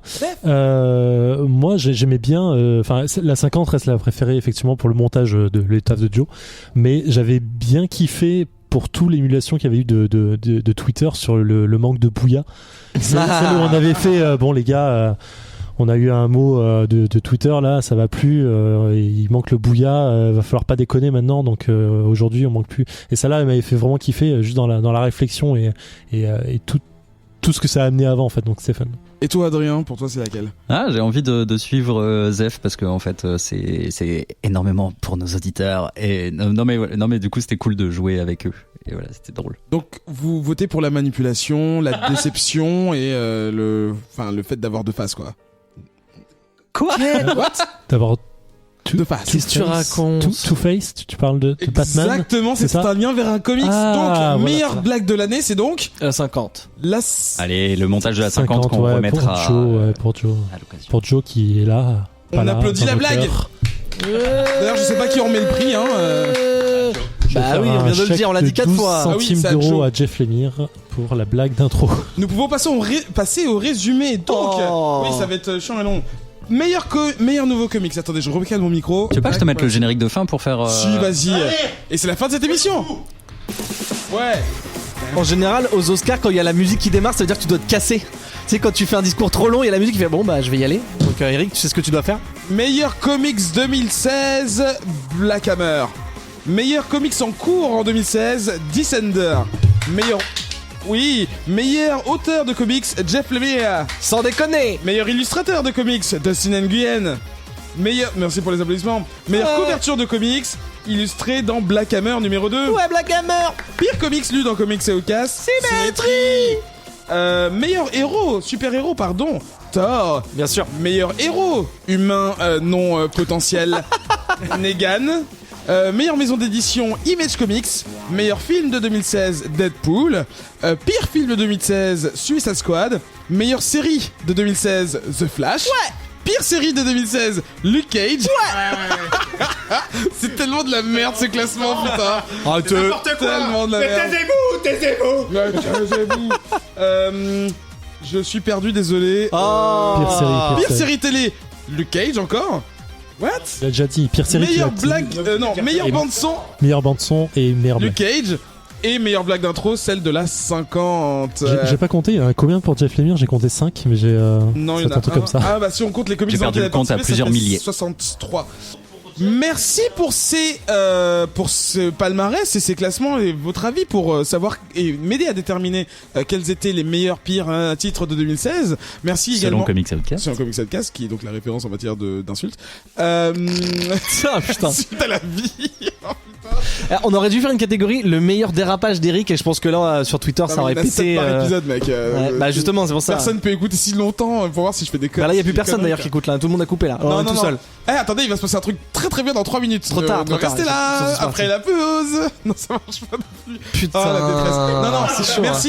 Merci auditeurs d'avoir participé également à ce sondage et de nous écouter toujours aussi nombreux, sinon parfois même un peu plus que la dernière fois. Chaque année. Putain, le mec.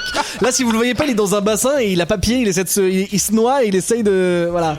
Il y a un verre d'eau, voilà. Je patauge de ouf et je cherche mon prompteur en haut là-bas. Comme d'habitude, Twitter, Facebook, Instagram et les réseaux sociaux. Instagram, les stories aussi, pensez-y parce que Adrien il en fait plein. Et Pinterest, mais il faut avoir un compte comme je vous ai dit. Oh putain. Pour les recommandations. Tout seul. Pour les recommandations, les conseils, tout ça. Malaise radio. Pardon. Je suis un malaise tout seul. On va dire merci aux chroniqueurs, merci Zef. Mais merci à toi Eric, bonne année, bonne santé. Quelle gueule qu'il a quand il dit ça, putain. J'espère que tu verras plein de bons comics de Jeff Lemire cette année. Ouais, moi aussi. Et voilà. Toi aussi. Merci à vous auditeurs. Merci. Et merci. À toi aussi. À bientôt Ketrus, on te retrouve pareil très très bientôt dans une prochaine émission. Merci, à bientôt. À bientôt, tu vois, lui c'est au revoir normalement. Ben, à bientôt. Bonne année Eric. À bientôt. Ok, donc c'est meilleurs vœux. C'est juste le méga creep. Et les meilleurs vœux de 2016, c'est un non. Oh, t'as fait une Eric là. Ah non, c'est une blague. Oh merde. Et Adrien, merci Adrien de réaliser, d'appuyer aussi bien sur les boutons et de faire bip bip bip bip. C'est vrai. Ah connard. Ouais. Et alors, meilleur réalisateur de 2016, Boule Clash, Joe Adrien.